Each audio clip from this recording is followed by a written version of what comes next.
Hey, yo! Sup, Rabbit? How you doing, my dude? Today, we are playing... Hold up. We're playing some Roadwarden. We attempted to try and stream this for a little bit yesterday, and I think it was like 2 seconds into my stream that my internet cut out on me because we were having some weather stuff going on around where I lived, so the internet kicked back in like, I don't know, an hour later, and I was like, well, we're not going to bother with stream tonight. So we're back today with the actual first stream of this game that I know very little about, though I will say that this very minimalist opening screen here does get the creative juices flowing. It gets me a bit excited to see what the vibes are with this one. I know basically nothing about this game, which is exciting. I like going into games pretty blind, and I believe this is a Metroidvania, but I could be mistaken about that. We'll find out together. Is this... It looks like it might be a point-and-click game. Okay. It's cool for people that don't really know anything, so you'll mostly learn. Fair. If you don't want to spoil yourself, I can respect that entirely. Blood carries the soul. Blood is power. Welcome to Roadwarden's anniversary patch. It's improved a few story bits and a bit of interface, but sadly it won't work well with the old saves. That's fine. I recommend starting your playthrough from the beginning in the newly available advanced difficulty settings. You can choose to skip the opening section of the game. I won't be doing that. Thank you so much for giving my game a chance. For your bug reports, editing tips. Cool. I'm guessing this is like maybe a solo dev adventure. Settings. Sure. New game. Everyone knows to stay away from the wilderness. Most people would never risk a lonely journey. Roadwardens not only accept the struggle, they embrace it. They deliver messages, assist merchants, burn human corpses, and if possible get rid of the beast highwaymen. They live on the road, die young, or retire early. It's a dangerous job, but a respectable one, and it pays well. I leave... Ooh, is this like a text adventure kind of thing? I leave the safety of the city walls. Pick difficulty mode. This choice can't be altered. Hell yeah, lock in. There's casual, there's standard. For those familiar with it, it's an RPG. 40-day time limit, regular rule sets. For the returning Roadwardens, 30-day time limit, increased nighttime damage. Let's just go with the standard experience.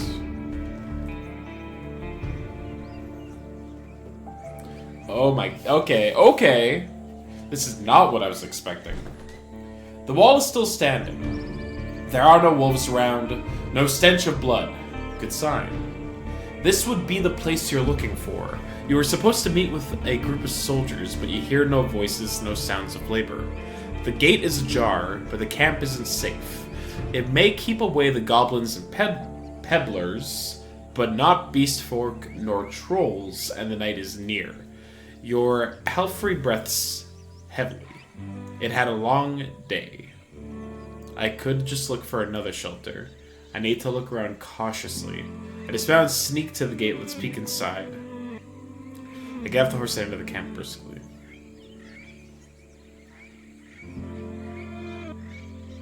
I need to look around cautiously. Considering the noise, you doubt that anyone noticed the clatter of hooves. The short, dry grasses barely cover the arid soil of this valley, but you're maybe a minute away from the edge of the sparse woods, which gets denser as they climb up the hills.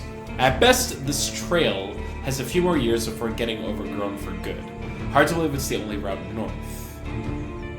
I could just look for another shelter.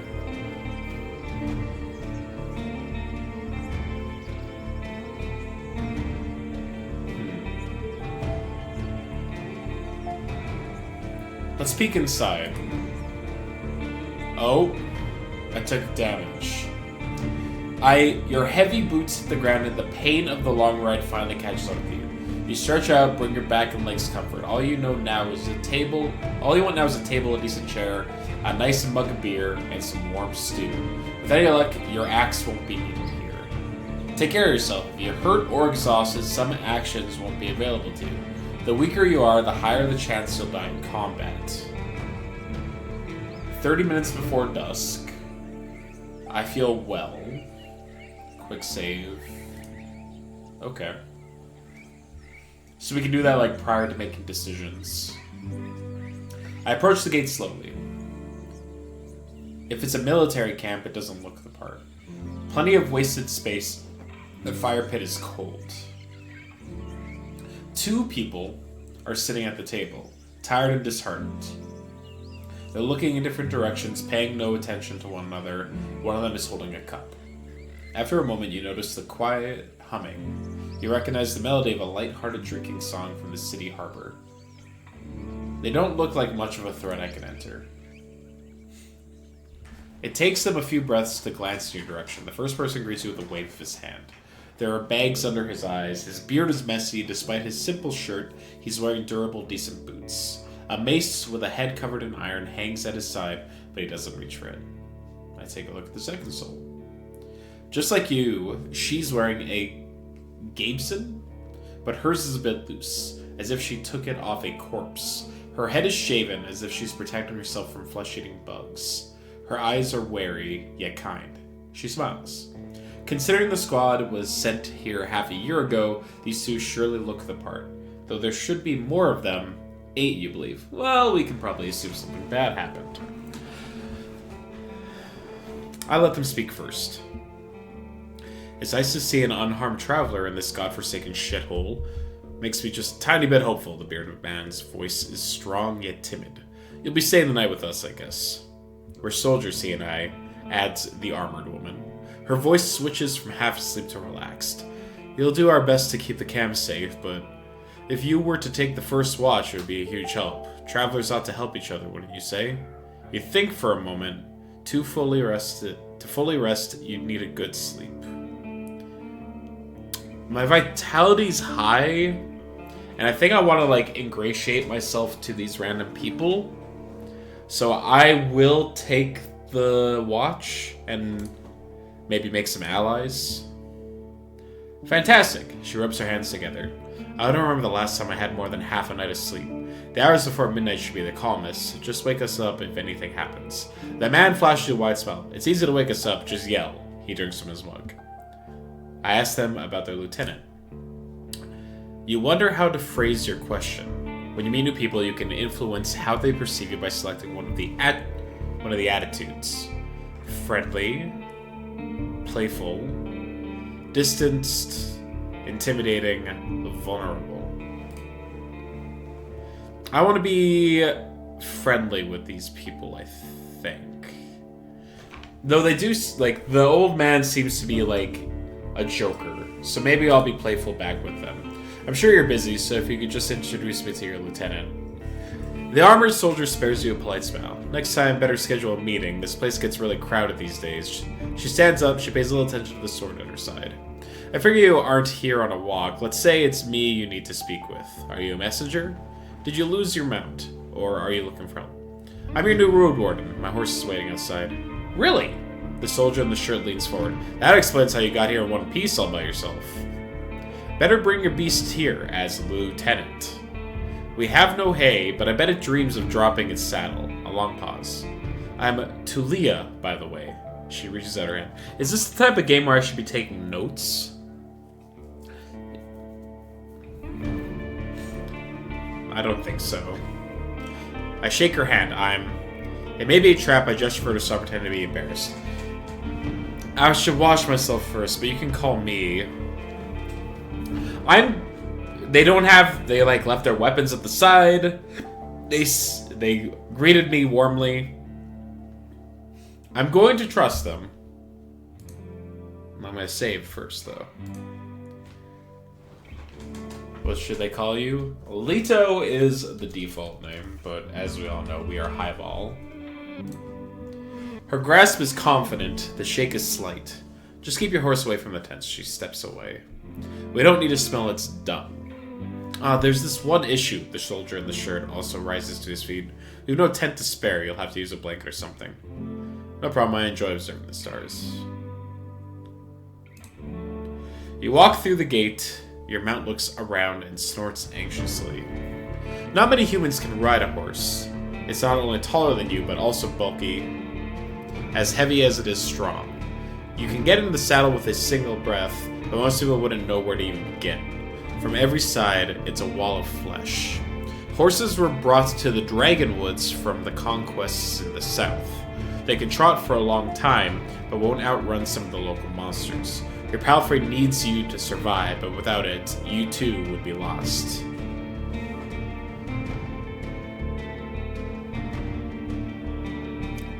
I mean, I'm gonna be kind to my horse, so that when it inevitably dies, I get heartbroken. It takes a few steps towards you, scolding you with another snort. You scratch the bottom of its neck with strength and confidence, just the way it likes it. Humans see useful animals, and even pets, as monsters in disguise. Getting emotionally attached to them is believed to lead humans to their doom. But you know that horses need companionship. Don't get emotionally attached to the horse? I will. Don't you tell me I won't. I speak to it gently lead to the camp. You end up next to the fire pit. Removing the saddle makes the horse nicker with relief. You take a couple of minutes to examine its back, just in case. While the riding equipment is not that heavy for such a strong animal, with enough time it starts to chafe. You wish it had something better to eat than this shabby grass. You should look for an inn. I need to unpack. Ooh, we get to decide our class.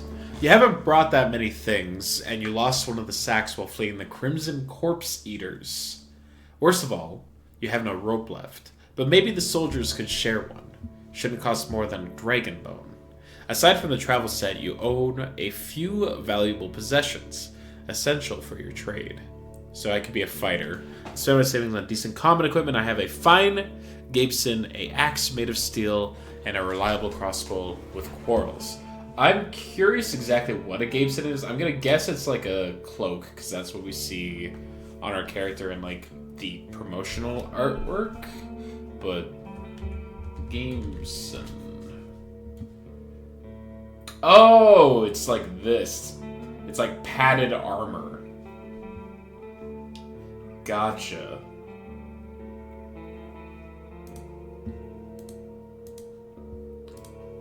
I've learned something new today. I can be a mage. I have a talisman that helps me use my powers, as well as an iron axe and a worn Gabeson. A scholar. I carry writing instruments and alchemical ingredients, as well as an iron axe, a worn Gabeson, and a small healing potion. I want to learn more. As a fighter, you'll have an easier time in physical challenges, thanks to your superior equipment and hidden bonuses during dice rolls. You'll be physically more capable than the other classes, but opens unique opportunities during some social interactions. It's the best class for RPG beginners. The fighter's weakness is their reliance on physical strength. Your special abilities won't be available to you if your vitality points drop to 0. The mage uses Pneuma, a versatile but limited pool of energy points that can be spent to cast a few humble spells. Magic won't protect you better than a sharp axe, but as a mage you'll be able to heal faster while resting. Detect magic in a mysterious area, distract a beast with a simple trick, and find a common tongue with other magic users. Using the mage's power to freely result in having no Pneuma left when you need it the most. The scholar will know more about the world's mysteries than you, helping you take advantage of some unusual situation. Your character will impress the locals with its knowledge, and you'll be able to read the sparse written clues without anyone's assistance. Scholars struggle with combat more than the other classes, but with enough carefulness and exploration, you'll gain access to alchemical mixtures that'll help you escape from many dangerous situations. So, my natural proclivity is to pick a fighter, because I like to do big bonk. But this is a like a pen and paper RPG, is what it feels like text-based. And a part of me kind of wants to switch things up a little bit here. So, I'm gonna try playing as the scholar, I think, and see what happens. We're gonna switch it up a little bit. Open your inventory to see your possessions. Taking hits will damage your armor. You can fix them in various settlements. My armor is at 2 out of 4. It will stop the lighter attacks, but not for long. What other inventory? I have food rations, Was this game made in Ren'Py?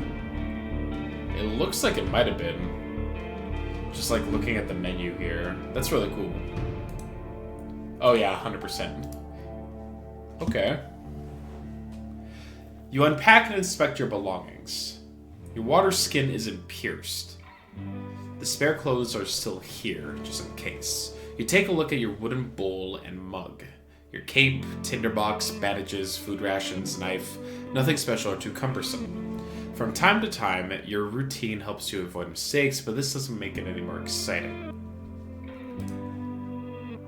I have a small healing potion. I have a pouch with 5 coins. My Gabeson alchemical ingredients to help me brew potions. You need to find suitable tools in some undisturbed time. Brewing is difficult and your alchemical skills, while humble, are valuable. Your sack contains an assortment of useful tools. I have writing utensils. I have a simple battle axe. You've learned how to fight humans and human-sized monsters. It's not masterfully made, but it's already been put to test and you've practiced with it for many days. Gotcha. Alright, let's go back.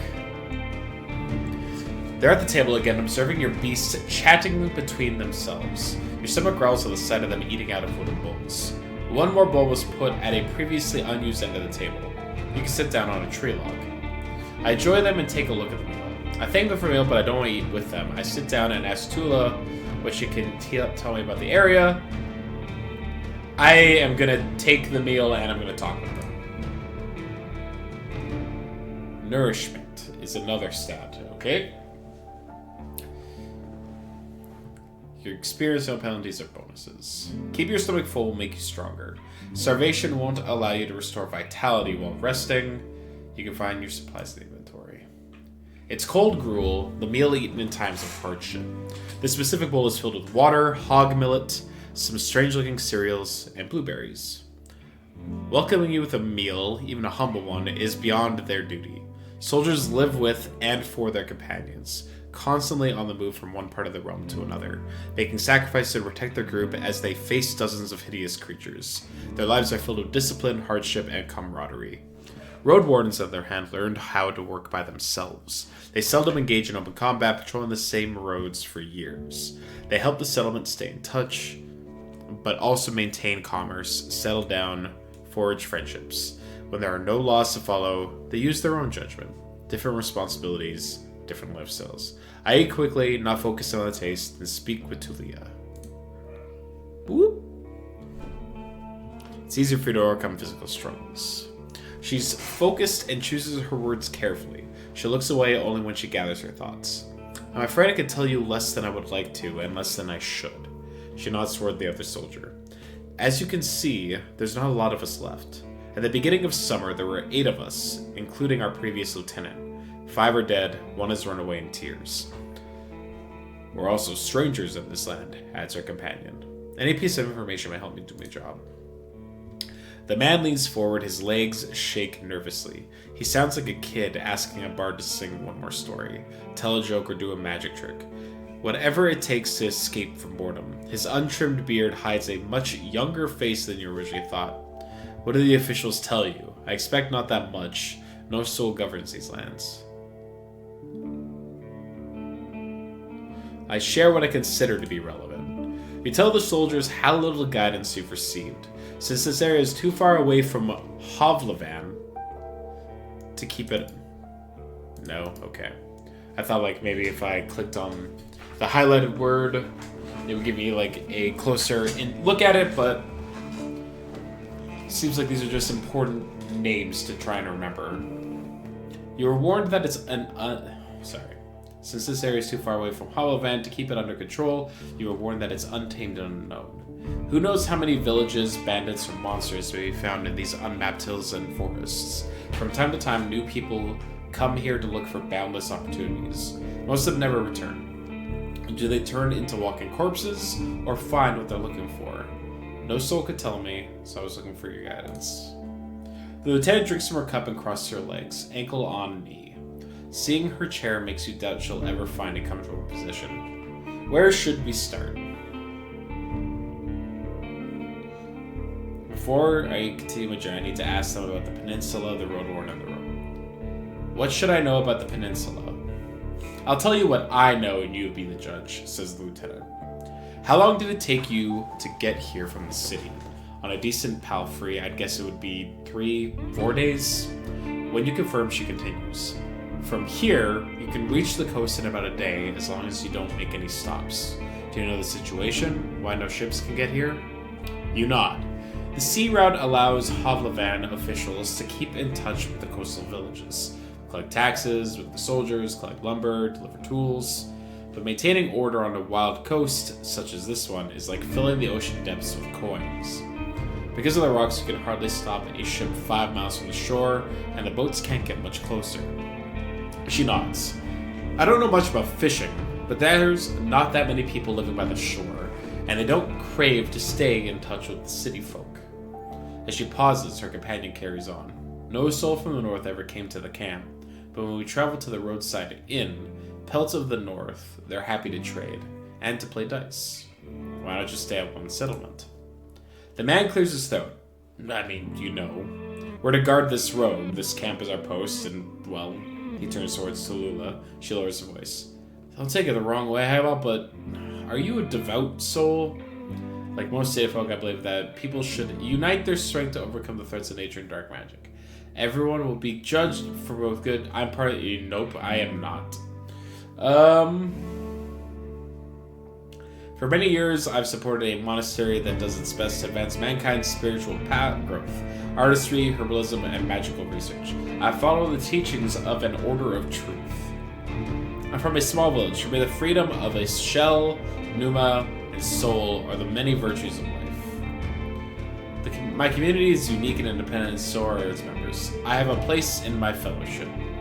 I have a strong connection to nature and spirits, and follow the path of my ancestors. Some of my beliefs may be considered sinister and treacherous by the city folk. You'd probably call me a pagan. There's no evidence of the right's existence, and all the mystical tales are explained by magic. No, I'm not. As a scholar, I'm gonna say I am not a devout soul. The man nods. I heard that most Roadwardens drift away from the churches. It doesn't matter to me, to neither of us, I think, as Lieutenant peeping at her companion. I just wanted to make sure I won't step on any touchy subjects. You won't? Go ahead. The people here are disquieting. After a few words, she taps the table with her finger. Their traditions won't help them negotiate with the officials here. She starts to draw lines with her index finger as she's pointing at it as well. The peninsula is connected with roads, like a big circle. In the northwest, you'll find a weird village at a bog. It's not exactly pagan, I don't think.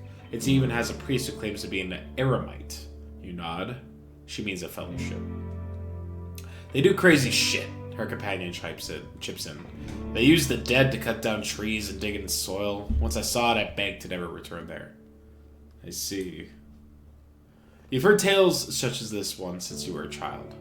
If an isolated settlement manages to survive without a city's influence, its customs and tradition grow more and more alien. Every generation learns how to adapt to the dangerous conditions they have been dealt with, and the rustic pagan traditions muddied their river of faith. The United Church often warns its members about the crazy druids, necromancers, and blood mages, the bringers of doom, the traitors of humankind. Aha. We're able to speak with the necromancers, and how about the east? Any monsters we're mentioning? Anything that could catch my mount? We saw all sorts of beasts. The man starts to count on his finger. Goblins, treants, cats large and small, runners, howlers, wolves, spiked boars, muffin eaters, griffins, but we managed to stay away. Thank you for the hydrate, Zelda. I'm gonna need to get more water after this. Okay. Some could catch up with most mounts. Tallulah glances at her companion. Though a palfrey should be fine, the trees are so tall that the flying creatures keep to the coast and the mountains. There's not that many humans around, and the animals are busy fighting among themselves. They fight more for food than territory. The soldier cracks his knuckles. Don't provoke them and ride fast. Just count on luck. It is dusk. Were you able to speak with these necromancers? You can see why we were not eager to go there if we could avoid it, the lieutenant chuckles. Maybe they'll be more welcoming to a road warden. The roads are dangerous with little to no shelters. People need your help. The man in the shirt turns a bit and points a finger to the northwest. If you're headed to the undead village, you'll get to an inn first, and soon. Talia nods. Pell to the north is a safe place. You can talk with the innkeeper or the guards. Ask them about the road. And how about to the east? She stares off across the camp. Hard to tell, we went there only once. There are hills, forests, river. We saw a tunnel sculpted in leaves and branches, but we didn't enter it. Wilderness all around. Any idea what happened to the previous warden? Talia takes a deep breath. Aren't you a bit late for a rescue mission? We haven't heard from him in almost half a year. The soldiers speak for a bit between themselves, trying to get their story straight. They confirm that he had stopped by their camp a few times, but stopped showing up at all in early summer. The bearded soldier starts to scratch the table with the tip of his knife, without looking at you. I don't remember his voice, always busy, drowning in things to take care of. He would sit somewhere, sharpen his sword, fix his loud mail, clean clothes, write notes on that wax tablet of his. Yep, and leave at dawn. Unlike us, Asterion never gets bored. Talia lets out a joyless chuckle. He's secretive, but some of the locals speak about him warmly. Maybe he just doesn't like us. Sounds like you're not sure if he's dead or not. If anyone knows, they won't tell us.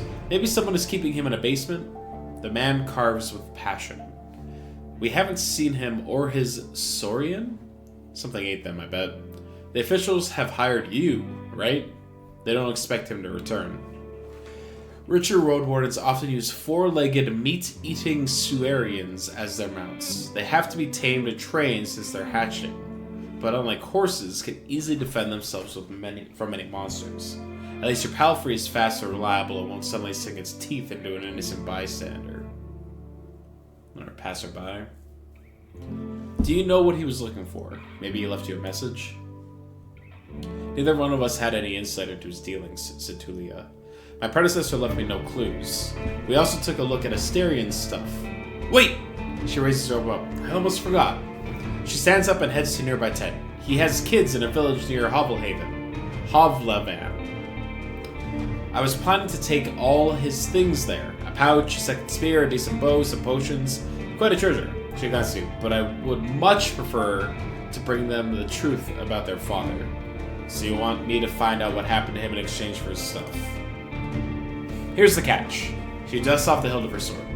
We've hired a messenger to ask the commander for further orders. Since she hasn't returned and you know nothing about her, she either ran away or something happened to her. She sighs with resignation. We are meant to stay here until fall. What do you think? Come see us, tell us what you've learned about the man, and we'll get back to Hovlevan together? If you think about your real mission, you're planning to return to Hovlevan in the early fall anyway. If he's alive, I don't think he's going to be happy about me taking away all of his possessions. New journal entry, find the Roadwarden. Ooh. Use your journal to see a list of quests. You need to confirm a note you're editing to save it. Oh, I can make notes. Look at that. Find the Roadwarden. Before I became the Roadwarden of the peninsula, a man known as Asterion used to patrol these roads. I managed to find out what happened to him and bring the news to Talia from the southern camp. I'll receive his abandoned belongings. Oh, neat. Oh my god.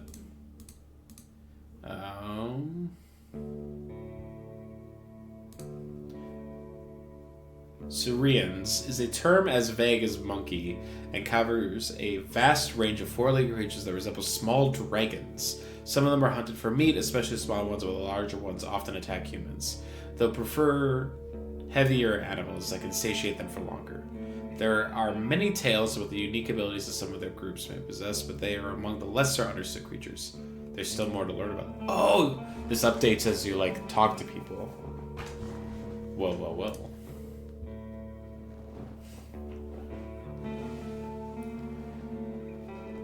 true, but he's considered dead. I doubt he'd begrudge you anything. And who knows, you may just find his shell lying on the roadside tomorrow. He wears mail, uses a spear, mostly. Maybe 5 feet tall, but stout. Long red beard, short hair, pale face, rarely smiles.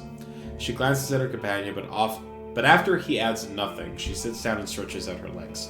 So, find out what happened to him, dead, alive, left, just let me know. I've lost my rope. Could you spare one? You're in luck! She heads towards one of the crates and moves aside a large linen sack, revealing a rope. She brings it back and nonchalantly sits down in her chair. Take it. I was planning to leave it behind. I take a closer look. A fine rope! A regular rope made of hemp fibers.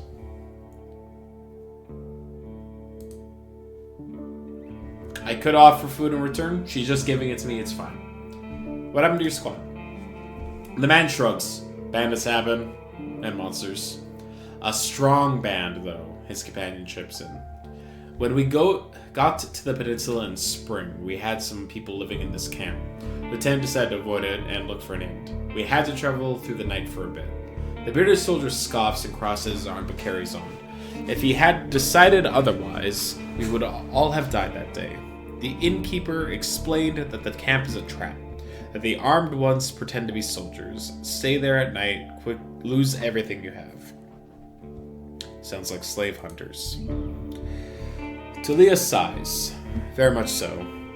They killed some and took others away. Who knows where. They were letting the northerners go, hoping to avoid their wrath. It kind of worked, asked the soldier. We asked them for help, but they refused. We had to clear the entire camp on our own, and that's why 3 of our people died. Don't exaggerate. It's not like the lieutenant didn't make a mistake. He wanted to get rid of them and take over their camp, but we didn't know our enemy well enough. We were outnumbered, and they had an ice mage among them. She looks at you. At least we cleared the road. Saved lives. You mentioned monsters as well? None that would surprise you. Those of us who survived the skirmish were young, too inexperienced to spend a summer in this place without a good leader. And they didn't trust me. One of them got caught by a treant. Another one ignored my orders to perform some sort of ritual hunt, so Werebear tore her to pieces. The last one tried to act tough, but didn't tell us that he had cut his hand while cleaning his game. So she let out a ghastly chuckle. We had to cut it off, and he was so ashamed they decided to walk north and find a new life. Disappear. Idiots. What a colorful journey. The man tries to drink from his mug, but it's empty. You've made this place safer. Barely. Talia seems tired, and who knows if it was worth lives and effort. How'd you become a lieutenant? That's not much of a story, honestly. She looks at her hand, which is currently rolling a mug over the table. In the city, there's a strict order of... what should I call it? She changes looks with her companion, but he can't help her. Well, leadership succession, I guess. Holovan chief selects commanders, those select lieutenants, and those put their soldiers in order of priority. If a lieutenant dies, they get replaced by the next soldier in line. So you were his successor? Not exactly. When we fought the bandits, our lieutenant was hit by a slingshot. His boyfriend jumped to help him, but failed to protect either of them from a spell. It was like a ball of ice that hung above them and exploded, piercing their heads. Completely avoided their shields. Really unpleasant. She pauses. And you were the third in line? Is that right? Basically, yeah. She said without enthusiasm. I didn't plan to become a leader, though. I'll get demoted once you return to the city. I prefer to follow anyway. What's your squad's mission? Lieutenant looks into your eyes. You know, the usual. Making the road safe, keeping people alive. I explained that it may be important for me to know what they have tried to accomplish. I can't really tell you. Let's just say it would be nice to have a reliable outpost somewhere nearby. A place where you can always find a group of fighters willing to protect you in the name of the law. She tilts her head back. Now, if you have any other questions, anything I should know about this camp? The story is brief. Some merchants built the camp to have an extra stop for mules and donkeys, just between the inn and the northern village. There's plenty of grass here and a pond nearby. When the peninsula grew more dangerous, the camp stood abandoned from time to time, serving as shelter for travelers. The bandits came here in spring, further paralyzing the exchange of information between northern and southern settlements. Since these highwaymen are no more, the situation may reverse. Time will tell. You can sleep here whenever you want. wherever you want, the man concludes their tale. Though don't expect to wake up without a pain in your back. If you were me, where would you go next? The soldier answers quickly. To the inn, of course. He grabs his empty mug. The one northwest from here. If you can't afford the room, the main hall is free of charge. The locals rarely gather there. The northern road is much more traveled, mentioned Tulia. But the hunters will tell you about this and that, and you'll have a chance to introduce yourself. The innkeeper can listen and knows many souls. And on tip on how I can make a good first impression. She smirks. Avoid cheap jokes, stick to trade, don't waste his time. Show him that you can be relied on. It's getting late, we should prepare by. Okay, so innkeeper, no joking around. Keep it, you're a straight shooter. Reread the most recent text. Oh, cool.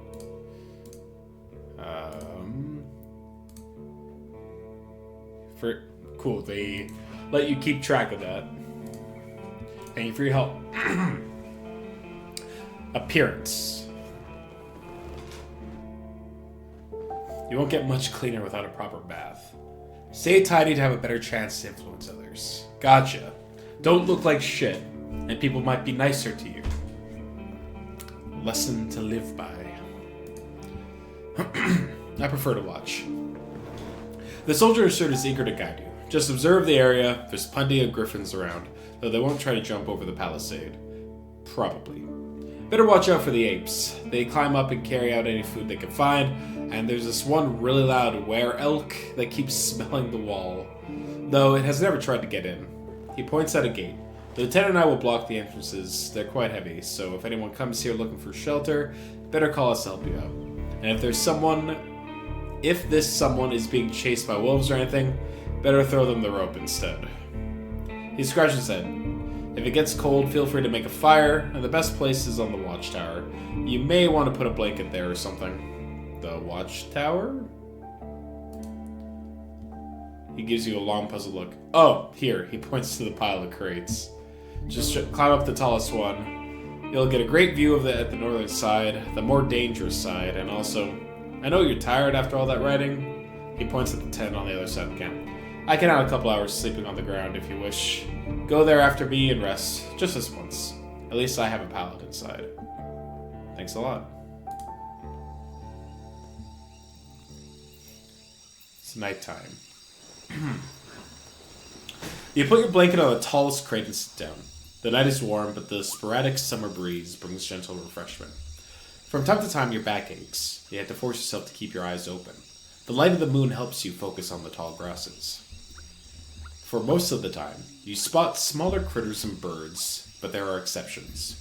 At one point, you see 3 horned deer trying to challenge one another. Before they clash their antlers, a 2-legged dragonling appears, leading its much smaller offspring. The furry beasts try to intimidate the predators with roars and aggressive head movements.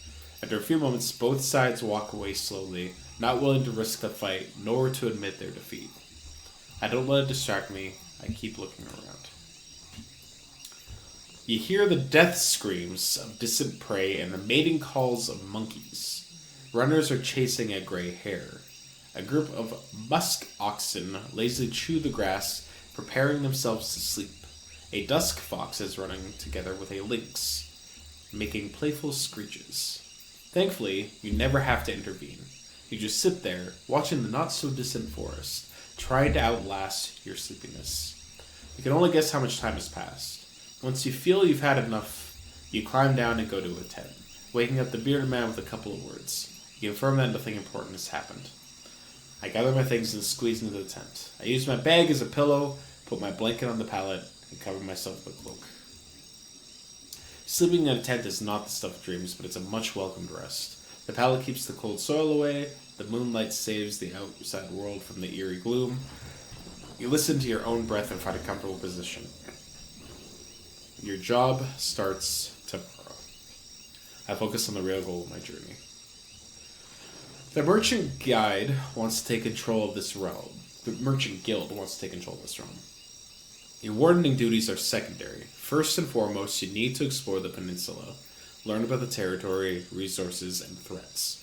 Get to know the locals. If you can, convince them to consider negotiations with whole Levan officials and traders. Could the tribes resist the soldiers or be a threat to the priests of the United Church? Are there any forbidden practices that need to be eradicated, such as blood magic, necromancy, robbery, or slavery? At least I have time. 40 days to be exact. I need to be as thorough as I can. Once you finish your reconnaissance, you should speak with Tulia and return to Hovleven. There, you'll report back to your employer and get your reward. In the meantime, you have your own goal to pursue.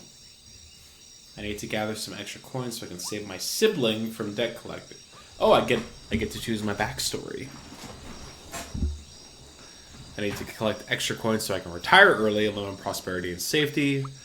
If I gather enough connections among the local leaders, I'll use them to become a major player in the Merchant Guild. I want to be remembered as the soul who brought peace and order to this realm. I just want to help people, make this region safer for the locals and newcomers alike. I just want to help people. New entry, help others. You can't travel during the night, press sleep button to rest. Is that a quest? Help others. While I'm here, I want to help people. Make this region safer for locals and newcomers alike. That's cool. You get to choose a personal quest. Your half-asleep senses are catching the sounds of the wild forest. Your instincts keep you alert and anxious, though the pleasant, humid late summer air evens it out slowly. You're thinking about your goal, but you need to gather your strength. All I can do now is rest. Sleeping in a tent. You can spend the night in a borrowed tent. It's nothing special, but it will protect you from the wind and rain, and the ground won't be painfully hard or cold. I lose presentability, and I lose 2 hunger. You don't need to eat now. Okay.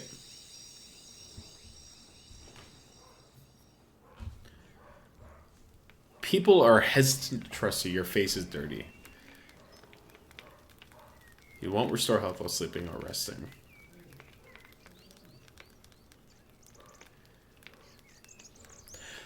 You're woken by the sunlight, well rested and ready. Without haste, you gather your things. After a couple of breaths, you notice a weird smell, like a roast. No, burning meat. Burning rotten meat. Disgust crawls into your consciousness. You exit the tent. Your horse is looking around nervously. Your bags are where you had left them. You see an open gate. I go outside to see what happens. What's happening? Both soldiers are standing near a humble pyre. The man in the shirt looks at it contemplatively. Talia is the first one to address you. Hi, Ball. She greets you with a nod. We use the horse's manure for the flames, so don't worry about cleaning it up. You see a corpse among the flames. It's possible to tell if it belongs to a male or female, but it was an adult. The burning process won't be over for a couple more hours. A traveler or an undead? The latter. A young one. She lacked the pneuma to understand that she couldn't get inside the camp without climbing. I stabbed her with a spear from a safe distance. Okay, so the undead possess magic. And if they're more magical, they're more aware. That's what I can infer. I stabbed her with a spear from a safe distance. She shifts her weight. One more fog, and she'd be a real threat. Oh? Even now, it took a couple of hits to knock her down. Sooner or later, every human shell wakes up, gaining more strength with each soul it devours, and each moment it spends in the fogs. Burning the dead is not just a religious practice, it's a necessity. Soldiers, priests, village mayors, even roadwardens. Making a large pyre takes a lot of time, but it saves lives. Talia calls this undead a she. Most Unites hesitate to do so. Okay, so people just come back to life after death in this world. So, burning the dead is the practice. Time for me to leave. Running away from the reek, huh? I don't blame you. She walks with you for a few steps. Find us here if you need us, or if you learn what happened to Asterion. There's enough ground here for you to rest. Safe travels. These words make you stop. An old farewell, mocked in a number of songs and tales, but yet you hear no scorn in Delia's voice.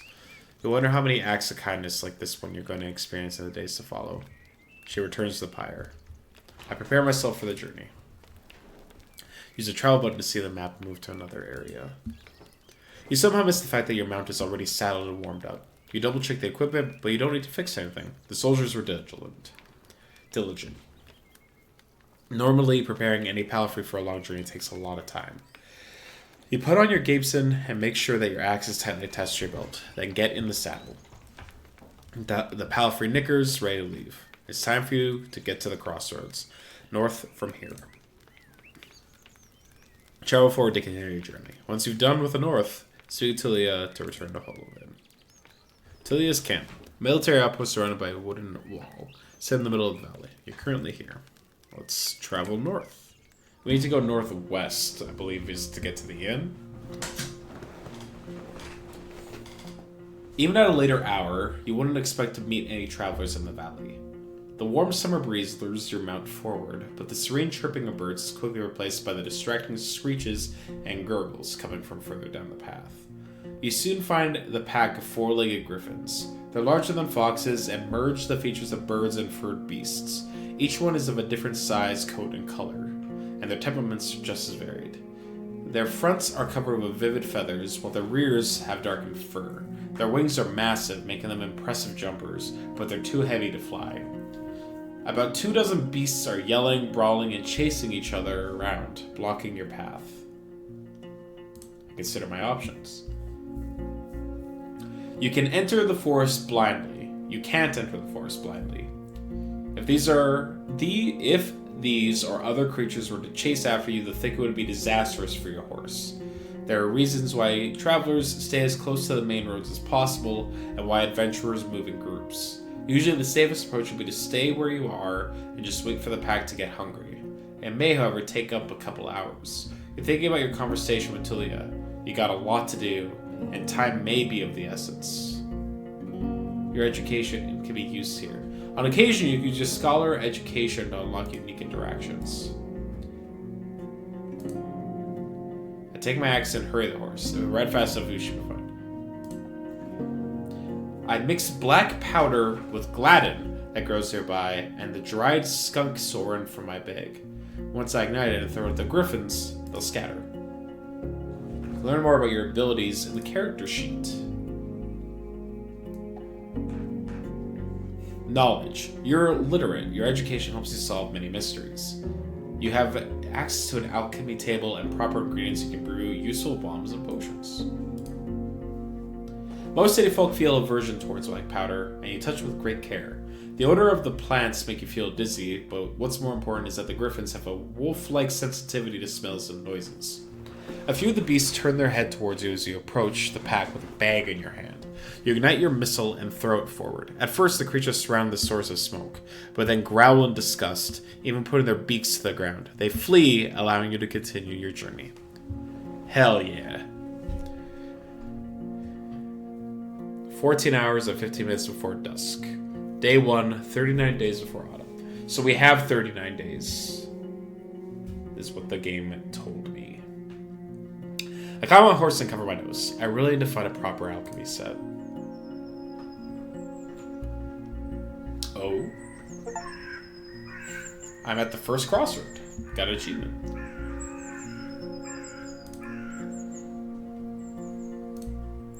The road splits. According to what the soldiers have told you, you may find a safe inn by turning left. The forest to the right is lush, and the trail overgrown. Kids used to have this song. How did it go? The harshest pathway leads to the dragon's lair. Those who search for treasure, do you truly dare? The signpost in front of you doesn't make your situation much clearer. It was put there by someone who can't write. For folks who can't read, covered in old red paint. It points east. Blood there, as people say. Danger to be found. There's not a soul to ask for guidance. I mean, I'm gonna go left.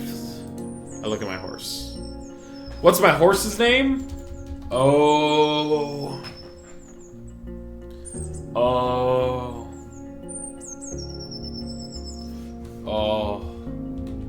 Being Bong.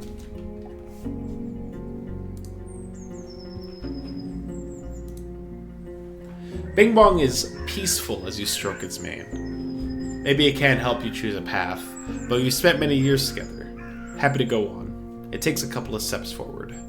You spot a few berry shrubs and wild cabbages, but they still need at least 2 weeks to gain maturity. Time to make a turn. We're going west. Bing Bong trots with ease, unbothered by the few branches covering the beaten road. The birds' songs and distant howls draw your attention to the forest, which gets sparser and brighter. You spot boars, roe deer, and saurians. The sight of a nearby wolf pack worries you, but once you push your hips forward, your palfrey enters a canter. The beasts don't even begin a pursuit. The speed alone will protect you from many dangers. You notice a stone tower, taller than the trees. It must be the inn I've heard about.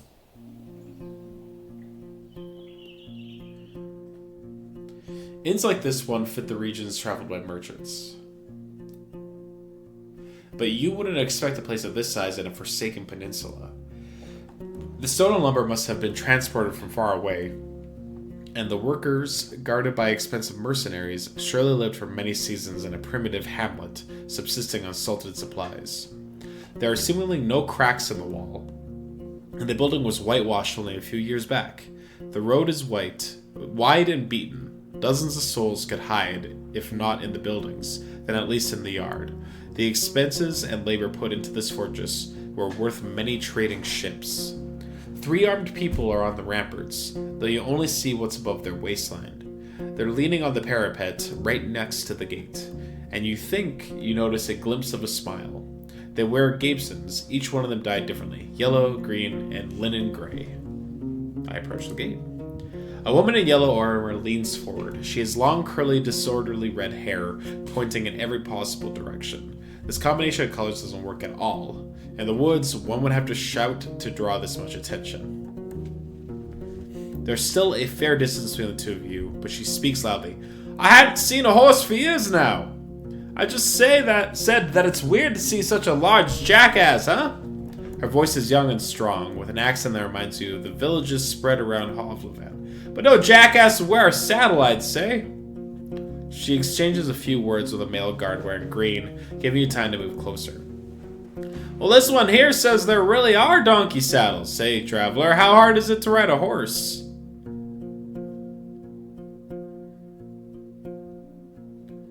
Friendly. How about you give it a try? She gasps. Seriously? Just a moment. She disappears behind the wall, and soon after that, the gate is open. While you dismount next to the wood-splitting spot, a couple of people surround you, pointing at your mount and commenting on its appearance, though they step away whenever Bing Bong makes a rapid movement. The guard in the yellow armor is the only one who steps forward. She raises her hands as if to pet your palfrey, but doesn't touch it. It looks smaller from above, she whispers loudly.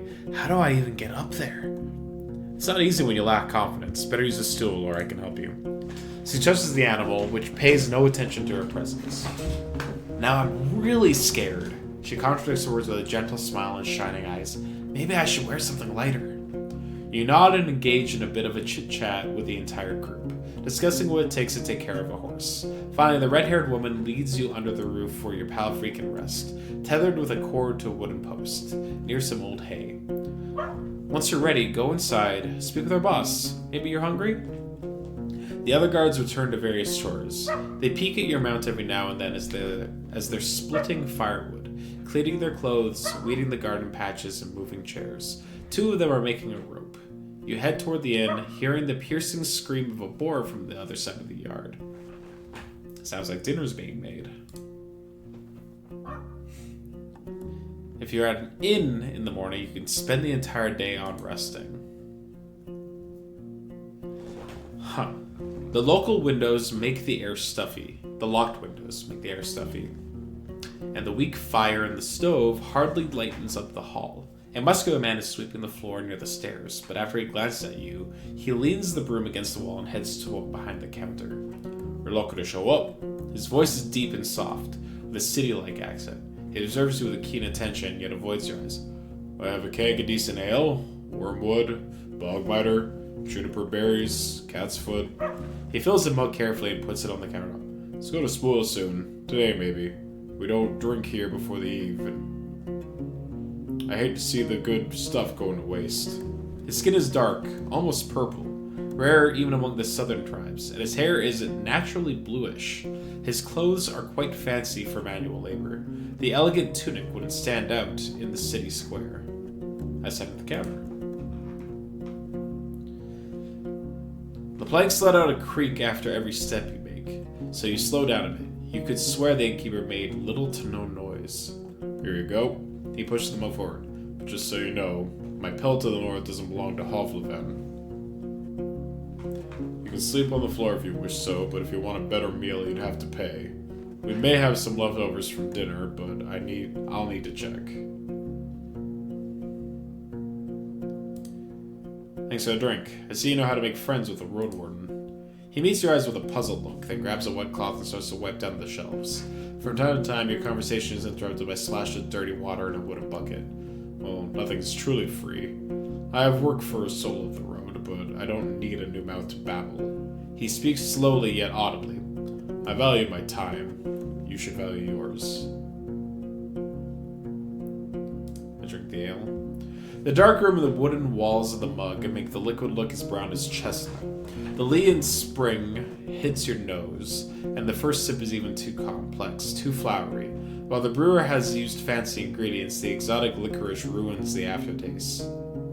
Now you know why there's so much left. Maybe it takes an acquired taste. The innkeeper nods. I was hoping to see someone willing to patrol the roads. Maybe he'll help me with the worrying thought I have. Which is...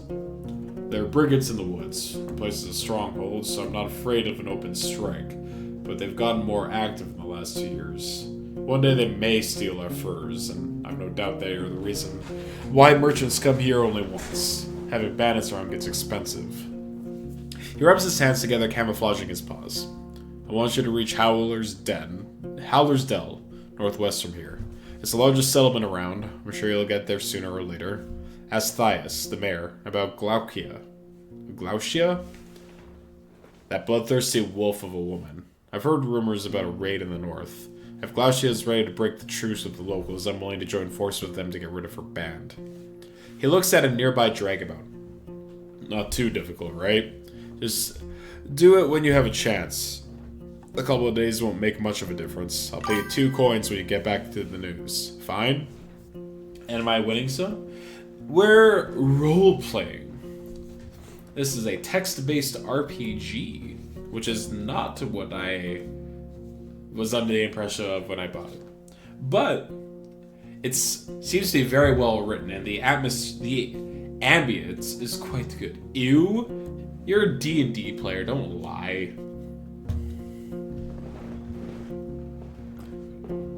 Three. He observes you a moment. 2. He growls. Role-playing. Yuck. Uh-huh. You do your role-playing in person. Uh-huh.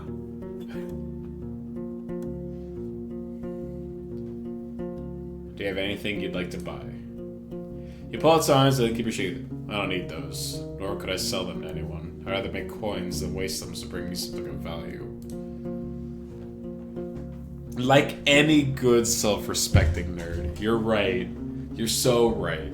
I'm the weird one here. I'm the wiener in this situation. Do you have any leftovers? Yes, I'll feed them to our boar. I won't give them away for nothing. He tells you to wait, then leaves the building for a few minutes and returns with a wooden bucket and a long stick ending with a hook. Go through the gate and turn left, you'll see a bunch of bushes. We need some berries. Bring me a bucketful, and you'll be done in half an hour or so. Your horse could use a nap anyway, and I'll prepare something to fill you. The hook is not made of metal or wood. It's a long, curved claw, almost black. I reach for the tool. Half an hour? That's quite a lot for berry picking. The tools are cold. Not too heavy. You notice a pair of thick gloves at the bottom of the bucket. No, the berries are not a problem, the innkeeper smirks. Unlike the snakes. Better scare them away with a stick or move them with a hook and protect your hands. Little ones won't eat you, but don't get bitten. I'm sure you won't. You know how to be patient. I have other questions. What do you have for sale? I can go and pick up a few things for you. Some food for your travels to start with. Apples, nuts, sausage. Not too many at once. We need to maintain our supplies. I got an elk fur I don't need. Its buyer was caught by a pack of red wolves. Nice for a sleeping spot. Just as nice for a wall. An almost untouchable soap. Priceless for a traveler. You can't tell if he's being sarcastic. Made of fine oak ash. Strong, though you should have some better supplies before you start your own bathhouse. After you mentioned you'd like something more useful on these roads, he looks down. I don't have any blades or armor to spare, but if you pay well, you can take one of our crossbows and a bunch of quarrels. A yew-bow, wool cords, and the trigger needs just a little bit of oil. It's as good as you can get without soaking it in magic. Takes a bit of muscle to draw, but even a 16-year-old can handle it. I won't sell it cheap, but I'm ready to give a discount to a helpful ally. Let me take a look at what you have first. Oh, wow. This would be really nice to have. I'm gonna take some soap and take some food rations.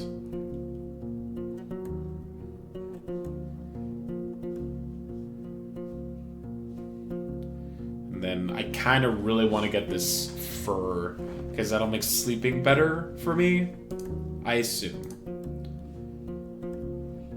I'm looking for Asterion, the previous Roadwarden. Are you now? He goes to the table and invites you to sit down with him. I don't think I'm going to be of much help. He rests his elbow on the table and grunts quietly to clear so. But I do want you to find him, so... When asked about his intention, he measures his word. Asterion and I made a risky deal. Well, a very promising one. Last time I was here, he took 50 coins, my half of the investment. He knocks on the table with a fist anxiously. If you get my coins, or at least find out what happened to the guy, I'll make sure you won't be disappointed after bringing me the news. Could it be that Asterion stole the coins and ran away? He looks at a window and starts to play with a shutter.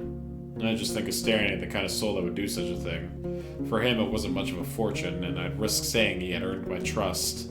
Not only mine, you know. It's easy for a Roadwarden to make connections. He always had places to go, things to take care of. He rubs the table with his thumb as if trying to clean an invisible stain.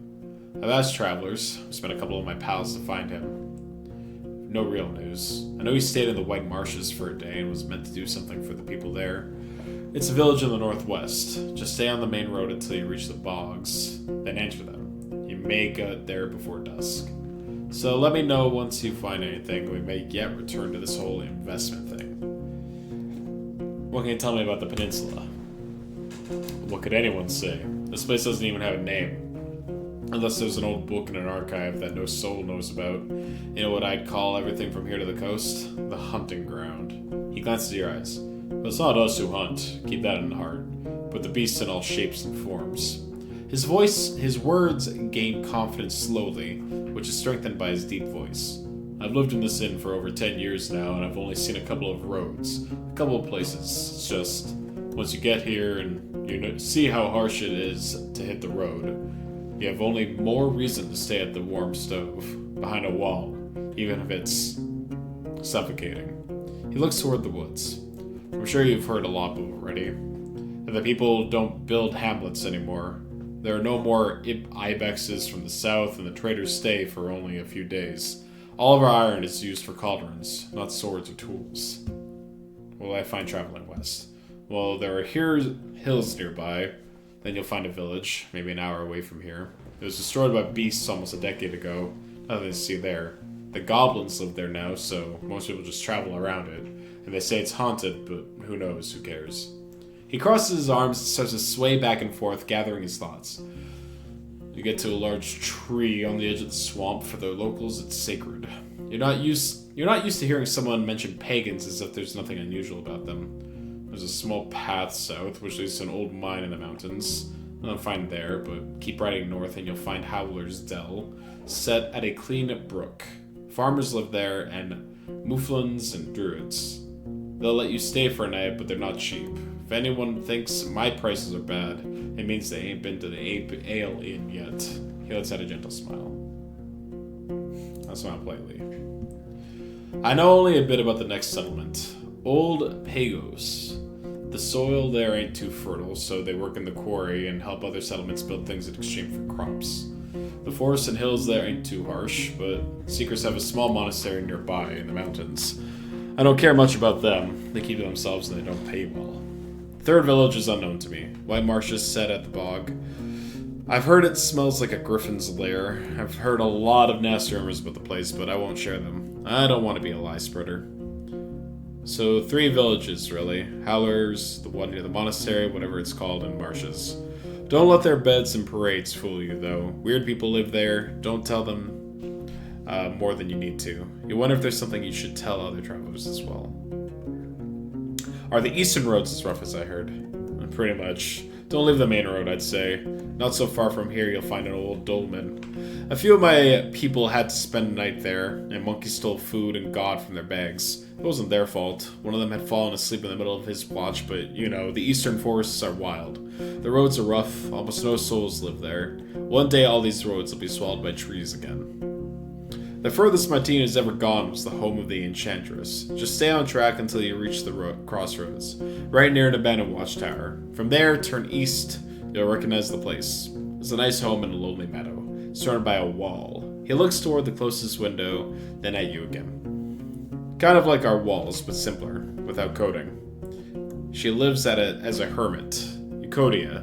I don't even know how she survives there, but if you don't have decent coin, you won't find much there.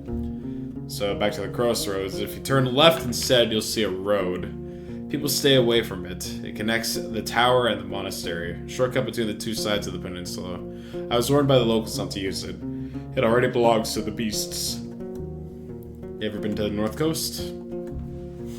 I know about another inn. It's far from here, maybe a day or on foot. A bit less from the eastern side. His eyes once again focus on the floor. I've never been there, but I've heard it's a safe place. Close to villages of fishers and hunters. Though I don't know much about them. That's all I need. I didn't expect to find an inn of this size in a place such as this. Ah, so you know a thing or two after all. His mocking tone is soon replaced by a gentle smile. It was built long before we arrived. It didn't work out well for the previous owners. Once the war ended, they left. Not enough travelers, bad trade. The villages stick to themselves. We, however, came prepared, and now we're prospering. When you ask him how they can afford all the supplies, he runs his fingers through his dark hair. I'm not against running it in, but we don't rely on guests. We're the ones doing all the trading. My hunters are a clever bunch that stay safe in the forest. In exchange for furs, claws, and bones, we get what we need, and more. Both from the south and the north. He relaxes in his chair. We have a good life here. We spend a whole lot on armor, crossbows, lumber, spears. But another 10, maybe 20 years, we'll have enough savings to move to Hovlevan and not work for another day of our lives. We take risks, but smartly. The team is stronger than ever, and I have big plans for us. It's surprising to find a purple-skinned man so far in the north. Is there a good story behind the inn's name? I mean, there's a story, but not a good one. He clears his throat. For years I wanted to have an inn called Pelt, but in my city it would be in bad taste. Taverns and inns named with a single word were cheap, had a nasty reputation. There was the Claw and Mugger, Basilisk, and Blissful, I think. The good places used at least 2 words. Empty barrel, a rose and a helmet, Empress's smile, Pighead was the exception. It was a real dive. He chuckles. And my souls is just a pelt. Pelts are what we came here for, and what will make us reach our goals. Surprising to find a purple-skinned man so far in the north. I ain't seen a soul looking like this since my ma died. He shrugs. It's not a fascinating tale, let's just say I wasn't part of the invasion. Yet I'm glad it's freed all those who can be chained by the cities and their corsairs. He looks at the wall. I'm Lacen, by the way, but I rarely hear the name. About Glaucia's band. He freezes, observing your hand silently.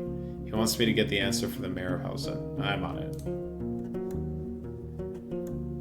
Any rumors worth sharing? He doesn't trust me enough to share any gossip. I don't like to talk about people who ain't nearby. Show me first that you're someone worth changing habit for. That's all I need. I approach the guards. The woman in the yellow armor is kneeling next to a brown hairy boar, which is resting on its side. The beast is not as large as the dark ones from the forest. It responds to the touch of the human hand and brush with a grateful grunt. and rapid twitches of its hind hoof. No matter how friendly it appears, it's still tethered to the well, and you no doubt that its charge would leave Bing Bong dead in a breath. When the woman notices you, she steps forward to the boar's woman. "So the new Roadwarden!" She points at a window with her chin, forestalling the question. "We don't need anything now, but when we travel with our furs, we could use some assistance." She may be around 30, but her warm voice and bright smile are camouflaging the touch of time on her unpowdered face. Like many red-haired people with freckles, her skin is unhealthily pale. The boar runs up to her, observing her boots, and fruitlessly sniffing for food beneath the beaten ground. She pats its back, but maintains her focus. "How about a game or two? We have a bit of time and can talk a bit about this and that. Maybe you'll get a couple of coins or lose one." She winks. "We could play dice or throw axes at a target." "Sure, let's play some dice." Your arrival, and especially the dragon bone you pull out, are cheerfully welcome. Okay, so dragon bones are the currency. Makes sense. Two of the guards bring a table from the inn. Another one prepares a couple of stools and chairs. There are also spectators, and you're told that the other hunters are either sleeping or have duty on the tower. "Remember, no magic," says one of the players. His face is deadly serious. Never mind. Remember, no magic. The game is new to you, but in no way baffling. 4 people can play at once. The wooden dice are long, with only 4 dotted faces.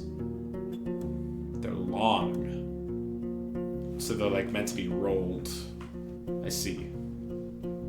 Well, you know what I meant. Every time someone wins a round, they get a point, and the person with the most points at the end of the game wins all the coins. As you play, you don't feel like you have much control over the results. I blend in with the group. You share casual jokes, memories, and views on luck and optimal strategy. Bing Bong and Tulia's camp are also brought up, but when you ask about the roads of the locals, their stories are vague. The drinks are here. It's a poor beer made from the leftovers after the regular brewing. It's cold, sweet, and doesn't reach your head, but you try to avoid the smell. "Just don't smell anything, the boar may get sick," says your bald opponent. In just a few minutes you get 2 points, which are now represented by smooth pebbles. You don't really know how you got them. Either you don't get the strategy or it's just pure luck. There's a strategist game, I can see it. I can't be sure I'll win, but I can play better than they expect. Hey, I got +3 coin! Let's go! Being smart! During the final round, you get ahead of everyone, and the spectators playfully comment on your moves. The winner takes all. 3 dragons are placed on the table, and you put them in your pouch quickly. The table and chairs are moved back into the building, and the guard in yellow thanks you for playing. Is there anything you need? Have you ever been at the heart of the woods? We sometimes hunt south from there. There are good hunting grounds in the western half. The second one is too overgrown. Maybe the soil is different? She shrugs, then moves the hair away from her forehead. But it's a risky spot. There are treants there, and wolves, even the furless ones. And if you have to go through the tall grasses, watch out for what's on the ground. There ain't many archers in the trees. She smiles and faces a joke. But there are all too many worms, even larger than a water leech. Tell me about yourself. Oh, what was that? After a brief giggle, her voice gets cold here. Nah, Roadwarden, we use names and stories among friends. You ain't one. Don't tempt me Don't make me tempt curses. Damn it. I look like garbage. What if I were to use my soap?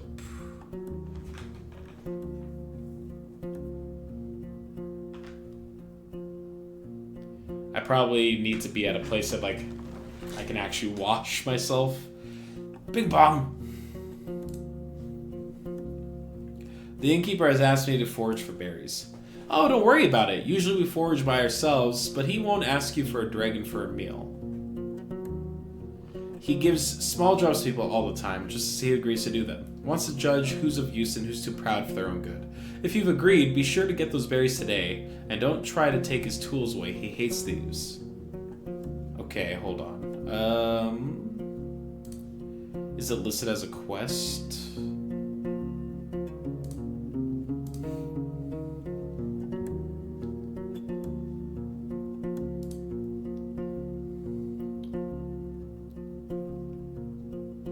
The berries, I think, are near the inn, right? I have some questions about this place. Not much to tell, honestly. There are many beasts around, both wild game and dangerous monsters. We spend our time surrounded by these walls, leaving only to hunt, forage, or trade. There's an unusual tower, and I expected to be closer to the gate and shorter. Like in Hovlevam? Fair, but it ain't here to protect the gate.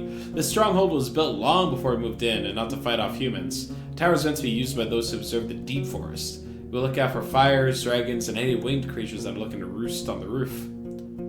Baldy, she nods towards a man who, indeed, is completely bald, has a great eye, and sees well even in the darkness. Any interesting creatures live by it. Ha! Here? Everything lives here, she flips her hair. I swear, we saw a few dragons, a unicorn family, a battle between trolls and goblins, faced 2 beastmen, oh, and a gargoyle, and a hunting queen shouts all the time. I could tell you all about them, but I won't. She winks and pats the boar and said, you know, hunters have their secrets. Your group seems to be quite attached to this boar. How could you not be? She crouches and raises the boar's head, but it steps away and squeals as if someone murdered it. It came with us from the city just in case. We have no clue how our first winter would go, so we needed some backup meat, and it worked too. And it works too. Cleans the dirt. She reaches out to the beast again, but it trots away. The woman straightens up with a pleased sigh. We haven't needed to eat it so far, but it's also funny. I learned in my home village that the farm boars are getting a little bit smaller and more cuddly, kind of like ibexes, so it's not such a wild, dangerous beast, but we don't let it get close to the other animals, nor children. What do you usually hunt for? Anything we can eat or sell. If there's a partridge, a squirrel, or a rat, we don't complain, but when we move as a group, we look for something larger. Deers and aurochs are delicious, but we don't always look for taste alone. There's value in bones, antlers, claws, tusks, things people use to make tools or sculptures. We use some of them to make tools and spears. You can never have enough spears. She pauses and looks at the strand of her hair, then suddenly speaks up again. And we look for furs, of course. What can I find north of here? I'm sorry, we don't really go to those regions. We stay close to home. Only sometimes move south or west to Howler's Dell, but only to trade. They're fine with buying more than they need, since they then take wares to the coast. She takes a long breath, twirls her hair, and gathers her thoughts. You know what?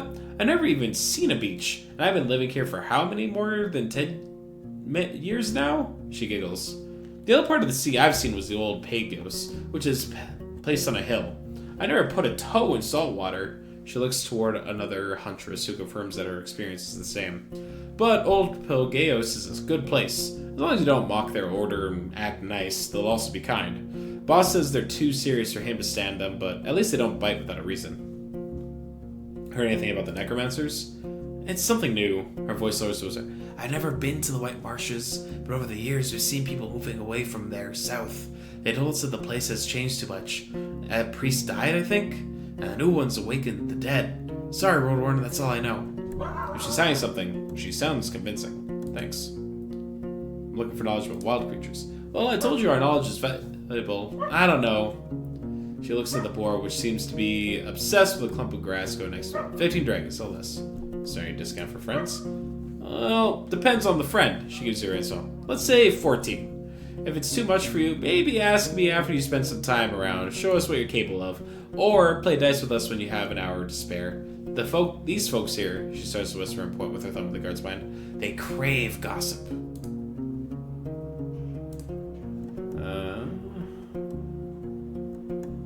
I should go outside and forage for berries. The innkeeper knew what he was talking about. You put on the gloves and look through the bushes from a safe distance. It doesn't take long before you notice the first serpent lying on a rock somewhere in the thicket. The creatures are not that large, and even if some of them hiss at you or something closer, the jabs of the hook keep them at a distance. You don't know much about these berries. They are round and reddish. You wouldn't trust such a color even if you were looking for food in the wilderness. The plants don't have thorns, but the leaves are harsh, so you make sure to thoroughly cover your skin with your clothes. You have to look through many bushes to fill the bucket, but the presence of insects and snakes don't allow you to relax. I notice a shrub that's not like the others. Marsh pools. I think that's for alchemy. One of the bushes in the back have more berries than the other. They're purple. And as you squeeze one of them, you recognize them as marsh pools. A small amount there added to pies, sauces, and beverages. Known for the delicate sourness and sweetness, unique but not intrusive. Still, eating a cup of them will make one sick, if not poisoned. You're surprised to see them in a meadow far away from a wetland. You can use them as an alchemy at an alchemy table if you can find it. For now, you put a fistful into one of your jars. The others are still a bit greenish. You gather the berries and return to the gate. You return to the courtyard. 2 of the guards are participating in a friendly skirmish. The wrestling is accompanied by a crowd. I put his fruit on the counter. Great. He peeks his head. I got cabbage stew with a few goose chunks for you. I'd serve it even to merchants if there were any around. The meal is warm and filling. It's well seasoned and not overcooked. Like I said, I rarely have food to spare, but feel free to ask if you ever stop by. You may be lucky, and I've been cooking my whole life.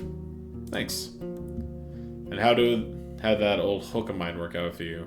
I see you still have your hands. I gave him the hook. Need anything else? That's all I need. I could try and take the hook, but it feels, again, like these are the type of people that it's more useful to be friends with. And also my character's goal is to help people, so like, stealing from them is bad. I could offer to buy it from him, but I'm trying to save it for the pelt. You see how these things work out. The armor. You walk past the well and find a small open shed, not unlike the stable, but with a humble set of tables. Carving tools, hammers, sharpening stones, pincers, knives, and other tools. As long as something can be solved by brute force, this place will find a way to do so. There are 2 people sitting on a long bench. The first one is a male with a maybe inch-long hair, a cleanly shaven face, a thin, long yellow tunic, bare legs, and sandals. He ignores your presence, sewing a gambeson with great concentration. The second person is a boy, maybe 15, who's wearing the crude outfit of a farmer. He glances at you, but soon returns to sharpening a long dagger. Greetings. The man raises his head, but it's the boy who speaks, focused on his task. He ain't talking. Tell him what it is that you need. The man smiles in confirmation, looks at the piece of garment in his hand, then looks around, shrugs, and returns to you with a raised eyebrow. Could you patch my clothes if they were torn? He shakes his head and points at the uneven seams on his own tunic, then grabs a crude bone needle and shows you its broken head. He wouldn't even if he had the tools, says the boy, but you can try and house Zenergale rocks. Learning the trade? Kind of, he answers reluctantly, but his teacher pats his knee, giving him a large look. The kid goes, yes, but we both ain't masters, you see. There's not a soul to teach us, so once I'm ready, I'll try hunting instead. Fixing things to others is boring. The man grunts his sound, though you don't understand it. Seeing your face, the boy chuckles. He said safe. Let's meet in the middle. Boring, but safe. The man nods. I go to the well.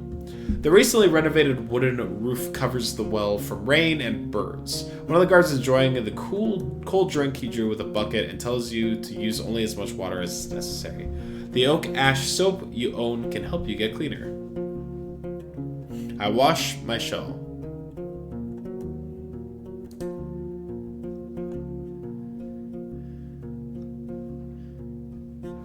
Splash yourself with cold water from a bucket won't take away your smell, but it's enough to remove the tallow and sweat from your skin, or mud stains from your clothes. Alright. We go west. We got 11 hours till dusk. Okay. The road uphill meanders, slowing you down and forcing you to pay close attention not only to the shadows of the trees, but also to the tight rocky passages. You can't help but notice a few caves and fine ambush spots. I need to keep an eye out for any sign of life. The ruined village. Oh, right, they were talking about this. There's apparently goblins here?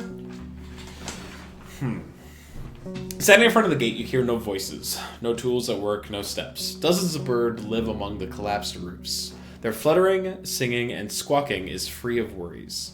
If you want to travel any further, you need to ride around the palisade. Searching the ruins may take a lot of time. The broken gate in the north will lead you to the village. The sound of a gentle river reaches you from the east, where you see a saggy fence surrounding an overgrown pasture. Behind the burnt building in the east, you see an oddly barren field. I'm going to check out the burnt building. The broken logs and planks are charred, while the wooden walls are rotten and covered in moss. You see no ashes or dust, proving that the fire happened long ago. The smell is awful, and there's no reason to stay for long. You see no furniture, just some broken shelves. It was just a storage room. The valuable odds and ends were already taken by it. Take a closer look at the gate. The palisade is in good shape, and the entrance wasn't even touched by the fire. It was torn away, possibly thrown. The amount of used force must have been huge, but you'd expect that it would push the gate into the village, not away from it. You don't see any marks of a dragon bite. A troll could toss such blanks, but after so many, you usually see no paw prints. A mage? You can't really tell. Where do you want to explore? Southwest part of the village, the fields, the pasture. I want to check out the pasture. You don't find a single sign of the livestock that lived here in the past. Any bones, horns, antlers, or dung have already been devoured by the wilderness. The pasture ends at the river. On the opposite bank, the meadow turns into a thick forest, impenetrable by a rider. What are the chances that a herd of defenseless animals could get there and survive? The breach in the southern fence wasn't made by some brute force. You find axe cuts in the spots that were ultimately broken away. After all these years, there's no tracks that you could follow. Southwest part of the village. The buildings, some of which have collapsed, are made of wood, now charred and rotten. You spot claw marks on the walls, especially close to the door on wooden oak frames. They could belong to a dragonling or a large wolf, larger than the great ones, or a corpse eater. Too many options to make a guess. Your first time shattered. Get out of here. You don't know anything. You don't even go here. Sup, Zavis? Yet no beasts remain in sight. You find the remains of clothes, furniture, odds and ends. Only one object seems to be of use. A basket-like fish trap. What is this? This is Roadwarden. I went into it unaware of exactly what it is, but this is a text-based RPG. The vibes are quite good so far. We're still early on in the game, but like the premise is that we are a Roadwarden.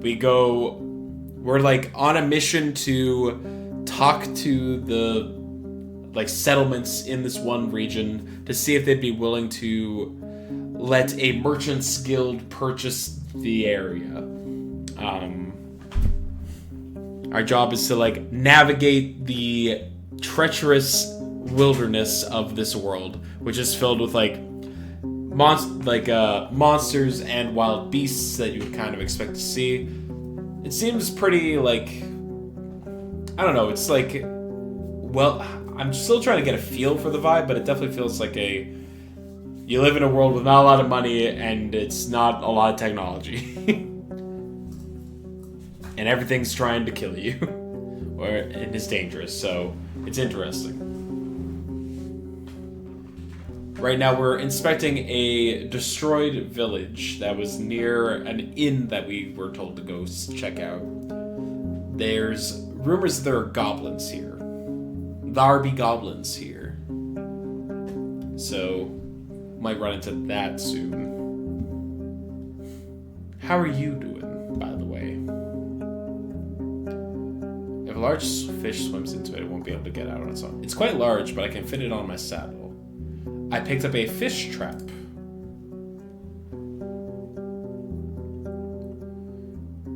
A basket made of vines and willow branches. If a large fish swims into it, it won't be able to get out. Okay, cool. I inspect the palisade to the west. Doing alright, probably need to head to trivia in a bit. Ooh. Gonna crush it. Southeast part of the village. You find a small backyard. The ground is beaten. The grass grows only right next to the building. It would have been a fair spot for training dancers and fighters. The stakes of the palisade are covered with playful carvings, left by children who are portraying monsters, weapons, and humans. The rubble has been pushed into the corner of the houses. The furniture is broken, but you feel something of use in one of the piles. A slightly rusted piece of steel. Once you pull it out, you realize it's a quarrel for a crossbow. Still usable.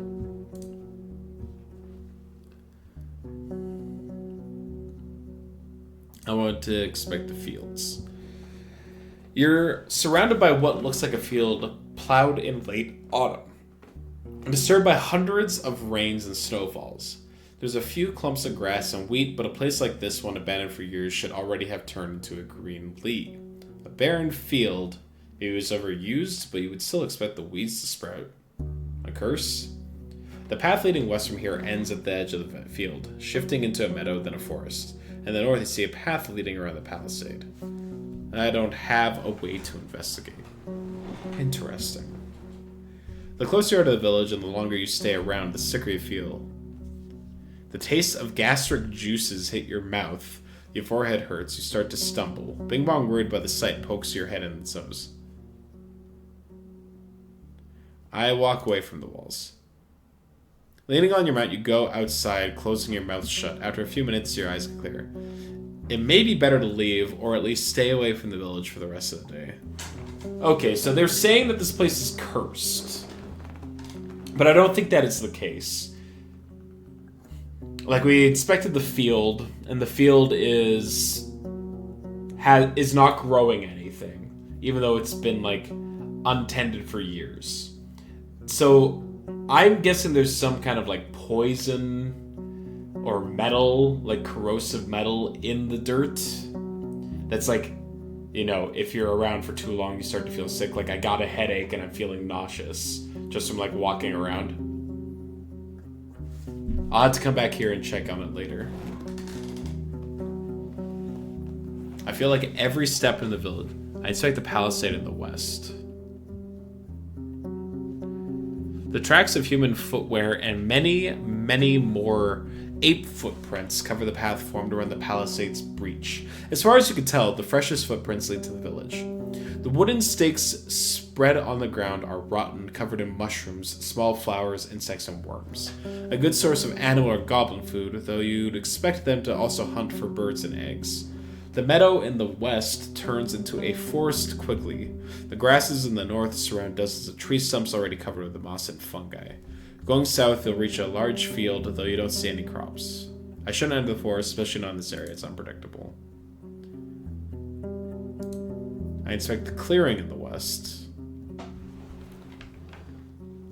The meadow is lush and colorful, and so dense it's unsafe for a rider. For a couple of minutes, you lead Bing Bong with a rope, avoiding the potential disaster in case of a hoof falling into an animal den.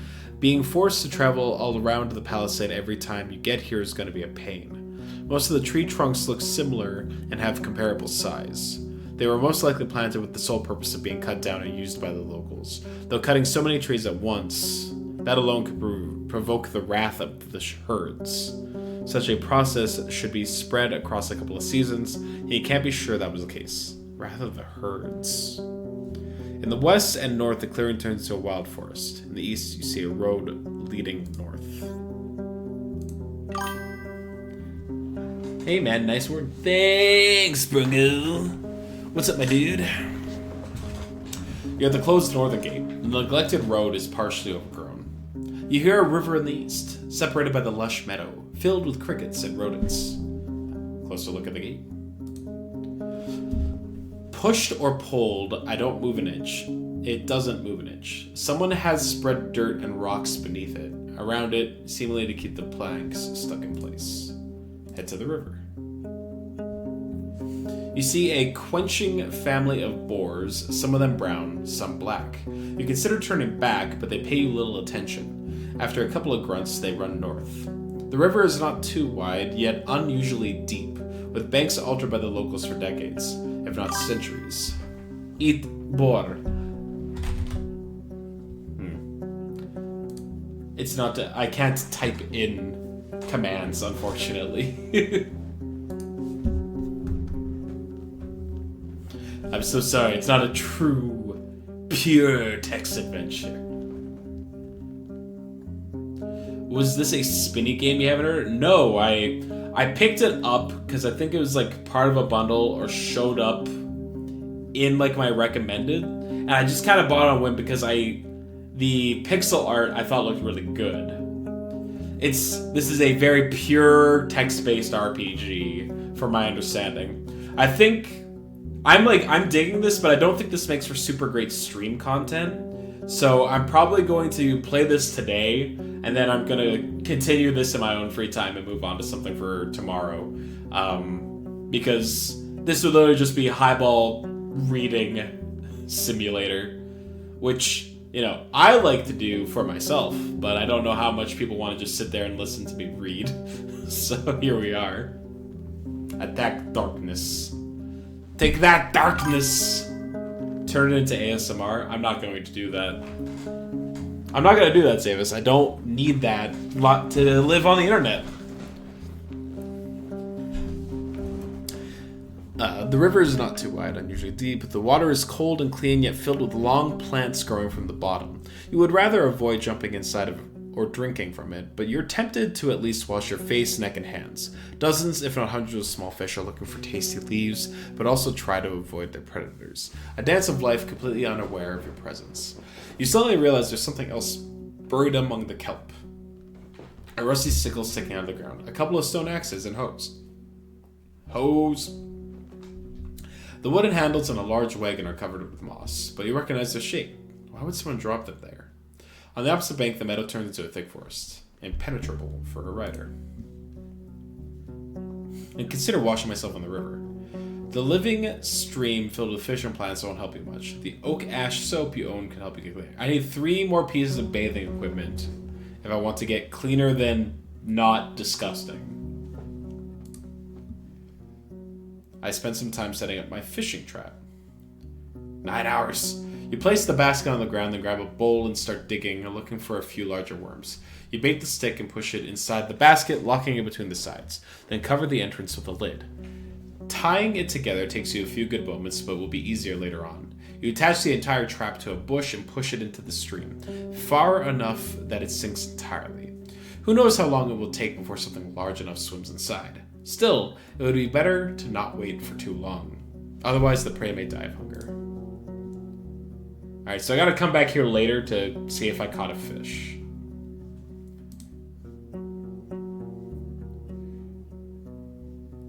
Oh, we got like a... Cool. It lets me know that this is a fishing spot and a safe water source. This place is a trader, a safe water source, nighttime shelter, daytime rest, meals and supplies. It's got it all, except for fishing. You enter the wetlands with their many streams, ponds, and fish. Large birds run and fly between the gray, sparse trees that are covered with moss, mushrooms, and critters. For a human, it may be an unwelcome and harsh realm, but the overwhelming swarms of insects prove that it's a realm full of life. This chat is not moderated. You're on fucking watch, chat. Nick is on the case. Brungo? Specifically, that's you. Because I know that you're just itching to cause a scene. How's it going? Good job, Nick. You will not get the sword, Zavis. Anyone that begs for the sword will not get the sword because their intentions are not pure. The danger with teeth and claws is hidden below the water surface. I stay away from the banks.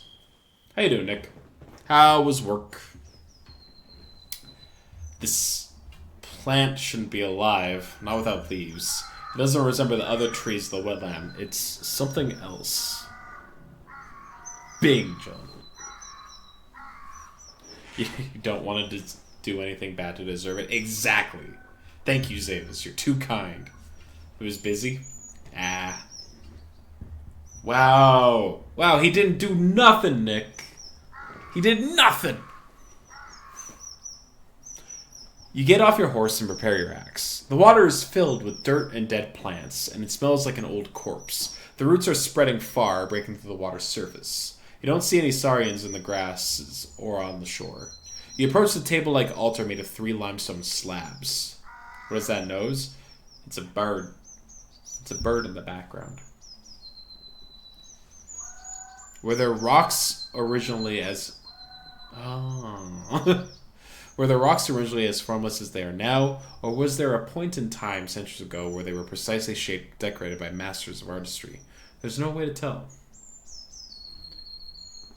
Your keats don't sound like that. I don't think these are parakeets. Bing Bong is peacefully observing the dark grass and slapping flies with its tail.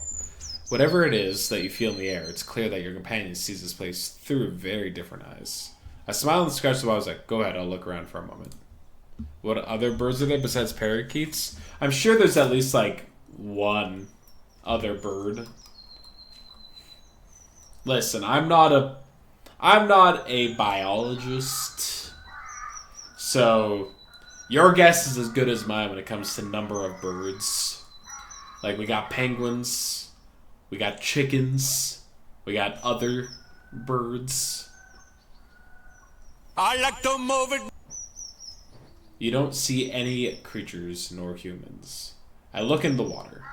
You step cautiously without knowing how deep it gets. You have to consider that a saurian could be camouflaged in the mud, waiting for a victim to get near. Since you don't plan to kneel down and drink, you're hoping to dodge a potential strike. Once you get closer, you start breathing again. While the water is dirty, it's also shallow. You see the vegetation, swimming insects, and even small fish. All of them stay away from the tree roots, which look like a spider web covering the bottom of the pond. Aside from that, you don't see anything that would catch your attention. I take a closer look at the roots. You kneel in front of one that's lying on the shore. It's brown, covered with hair that resembles that on your arm. You would touch it, it's moist, soft, and warmer than you'd expect. Is this a treant? I do something with it. Something is very vague, game.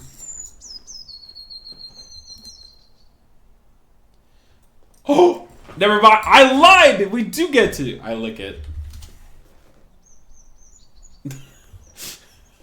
Like I said. The game's like, really? The root is soft and doesn't resist your touch. Its smell is not far off from the stench of water from which it sticks out. You feel its warmth, or maybe it's just a trick of your magic. After a couple moments, your lips start to itch. It actually let me lick it?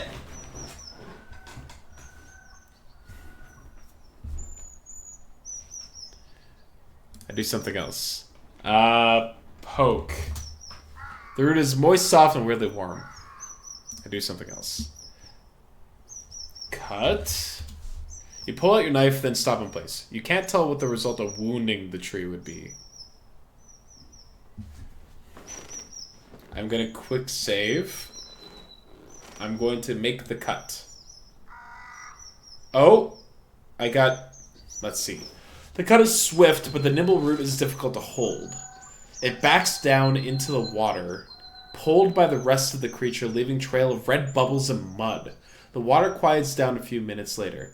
A chunk of the root is still in your fingers, so you move it into a jar from your bundles. Your hand is now covered with a red, sticky goo, smelling like rusty nails and sweet fruits mixed with beer. You reach for a water skin and wash the plant's juices from your skin. Wow, okay. I'm surprised this game... How many things could I do? I walk away.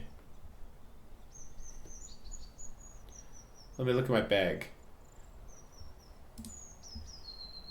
A weird root. A jar with a chunk you cut away from the tree growing at the altar. I approach the altar. There's clumped dirt in the uneven nicks, fused by years of winds and rain. The bottom surface of the tree is dusty, but you don't find any spiderwebs or mold, even though it's a perfect spot for them. The tree roots cling to the altar in many spots. They're firmly attached. You struggle to move them even by an inch. The cream-colored limestone is cold and smooth. I try to make an offering. What is your sacrifice? My tree root. You either can't do that, or you don't possess such an item. Okay, hold on. Weird root.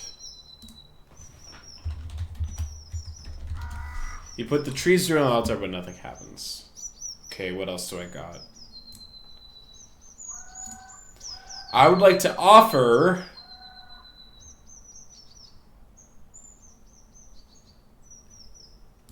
Alright, I got nothing. I walk away. Alright, there is an altar here that I can offer things to.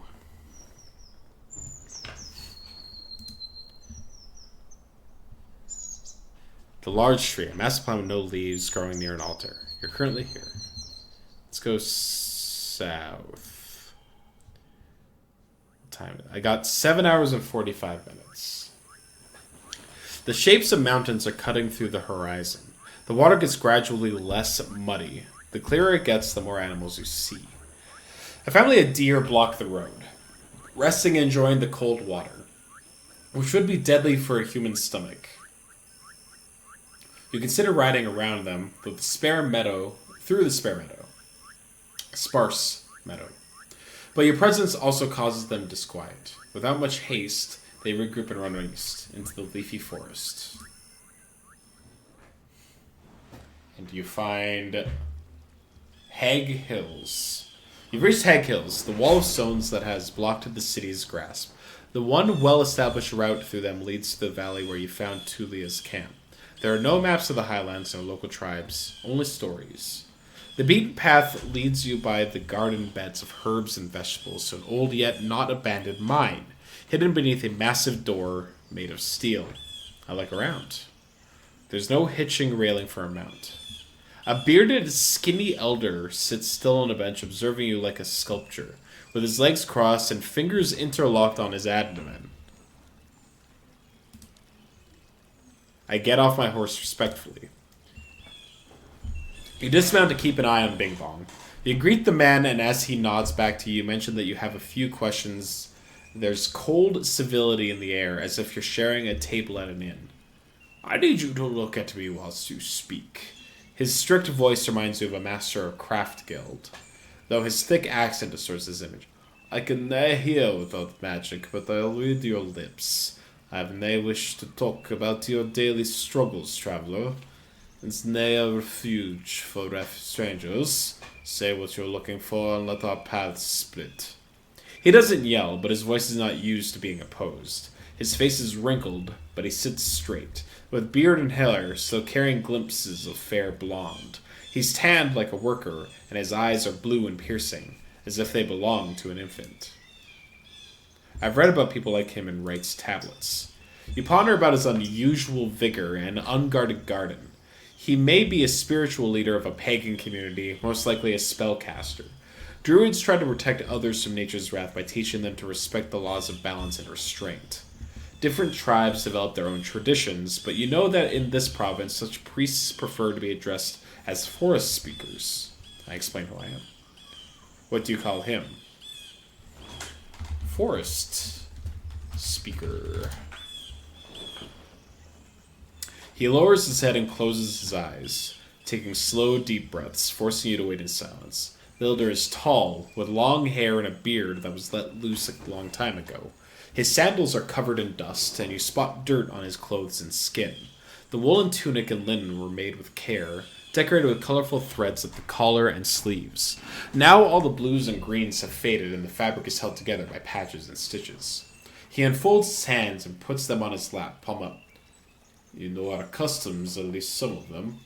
Those who know how to bow to the trees will never suffer from wild creatures. I wait for him to look at me.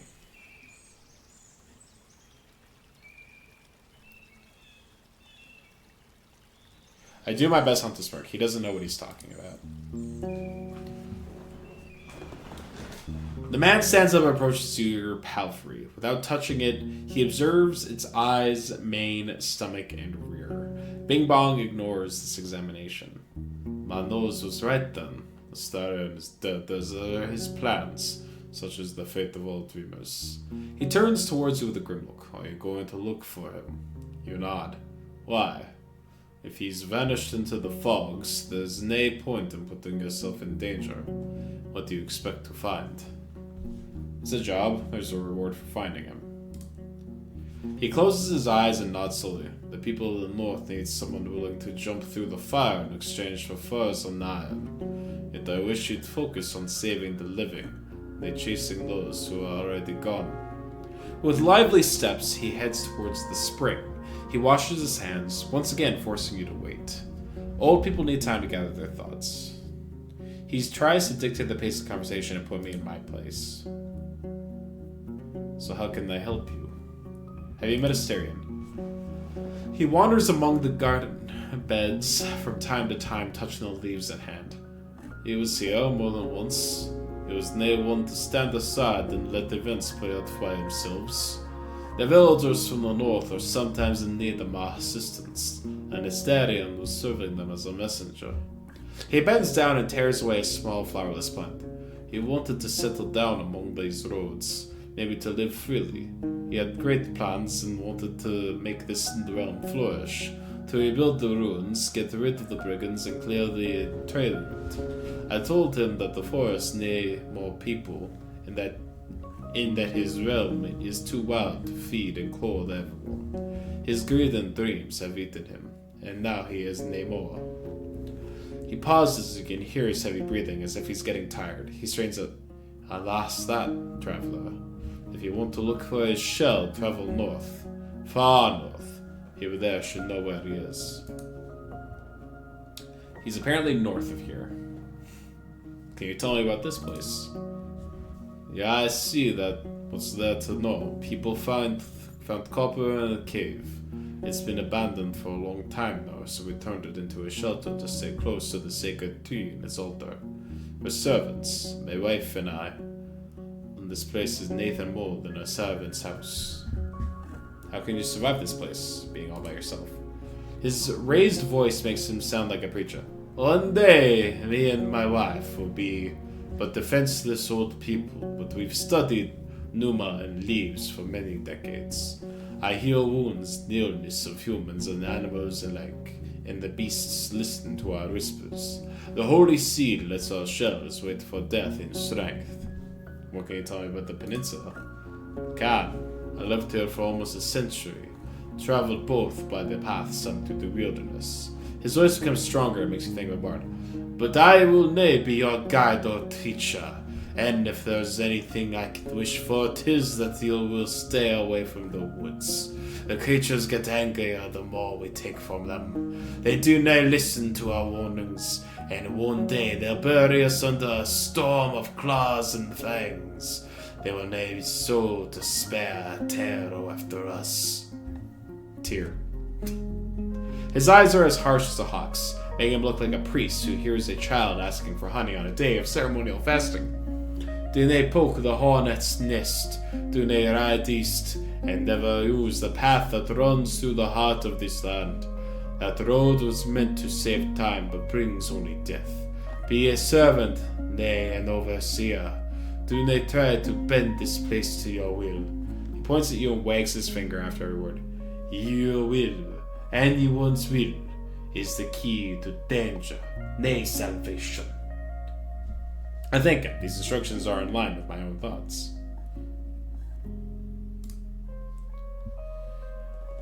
I've heard about some bandits. Were they bothering you? He strokes his beard, but then grasps it nervously. There are souls who steal from white marshes, a village in the north. They would nae dare to show up here, but those brigands are brutes, simpletons. Ava, their leader, Glaxia, listens only to force, and will humiliate for the enjoyment of her band. She will nae be afraid of some lost Roadwarden. He lets go of his beard and lowers his head. She's drifted so far away from her old self, a kind, bright girl from the Geld Rocks loved by her parents. But now, when I cross her, she'll find you. Can you tell me anything about the altar near the crossroads in the north? He smiles. 'Tis the tree that you should pay attention to. Oh? The true gift from the forest. Uh-oh. It answers to our offerings and rewards us with its magnificent fruits. They heal both shell and soul, and gather and make anyone who eats them stronger than they ever were. We gather around this altar whenever the winter ends, and whilst it requires a painful sacrifice from all of us, it prepares one soul for the future like no other else would.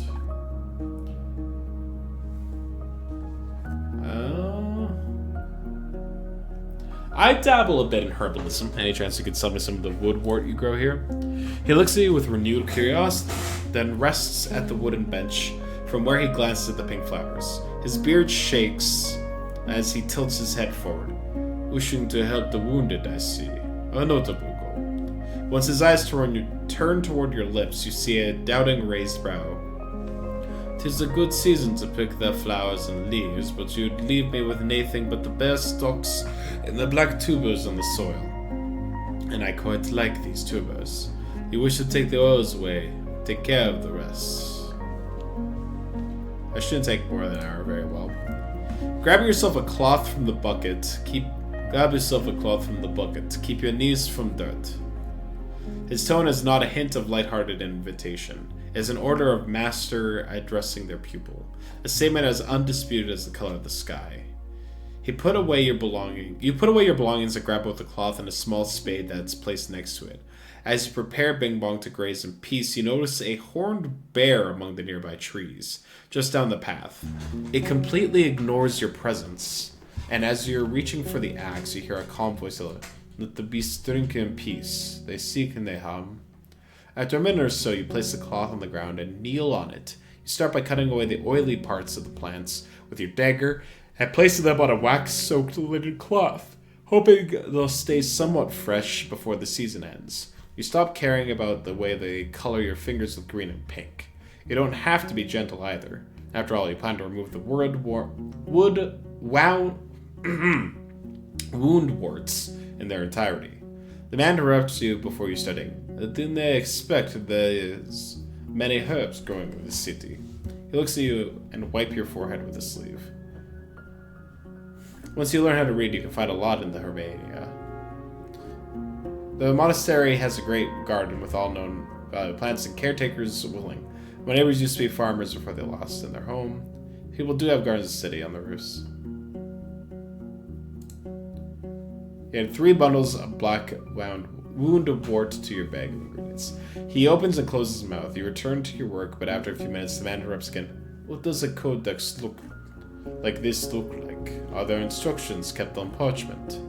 You describe the richness stored among hundreds of pages, how each plant is both described and drawn with at least a couple of vivid colors.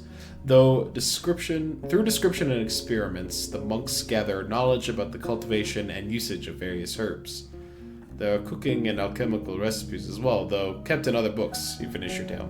The man thinks about your tale, so you move on with your task. You stab the soil with the spade, getting to all the black rhizomes and roots you can find. The man tells you to leave the garden bed as it is so he can add some animal dung to it.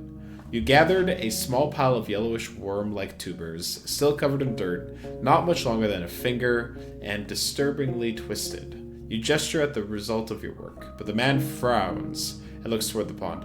You forgot to wash them, herbalist.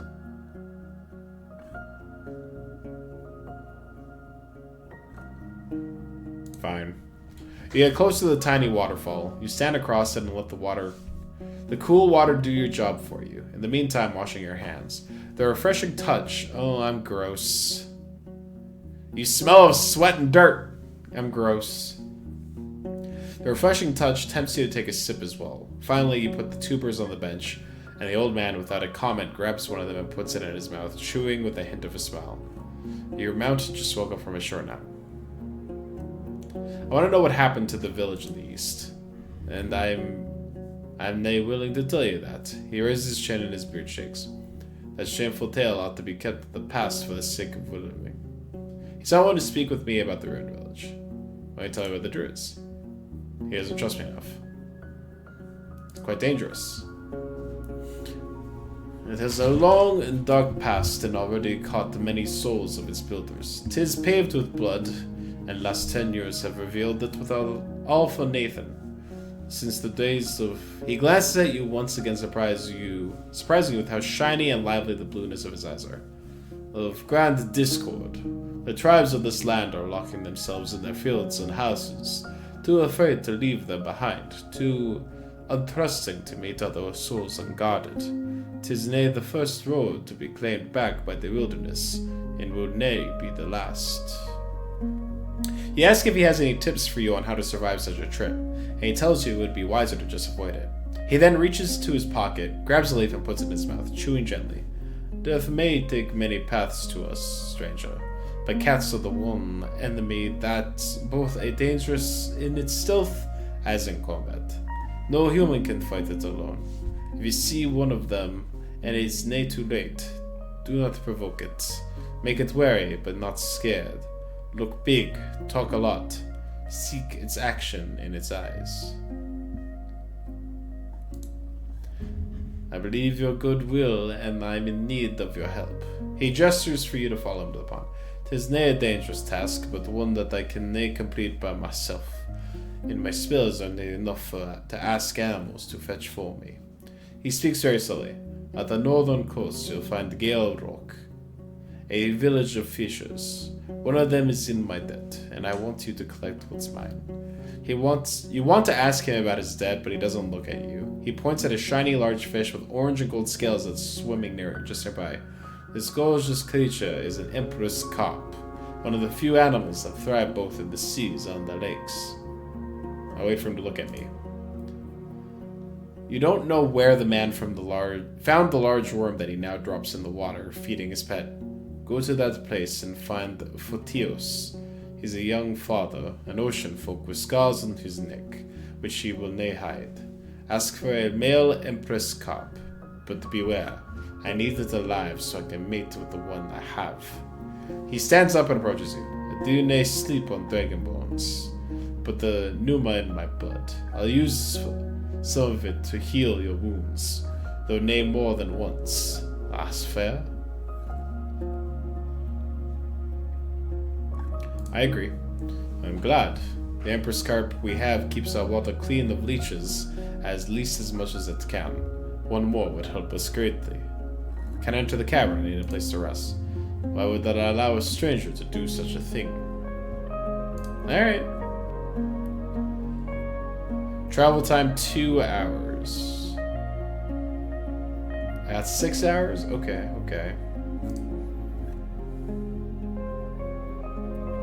Can't go any further south, so I guess we go north. You slow down among the shrubs. A small pack of dragonlings is feasting on the carcass of a grey auroch. One of them, with red feathers on its arms, straightens up and gives you a curious glance. Its head tilts left and right, forward and back. It screeches at you, but doesn't move forward, and returns to its meal. You wonder what would happen if you were on foot. Would they let you be, satisfied with their prey, or would they run after you? But if so, for what reason? For now, you have enough space to move forward, yet stay safe. The powerful jaws break the monster's bones loudly, then bite off and swallow chunks of meat. I ride forward, but I keep my distance and look over my shoulder.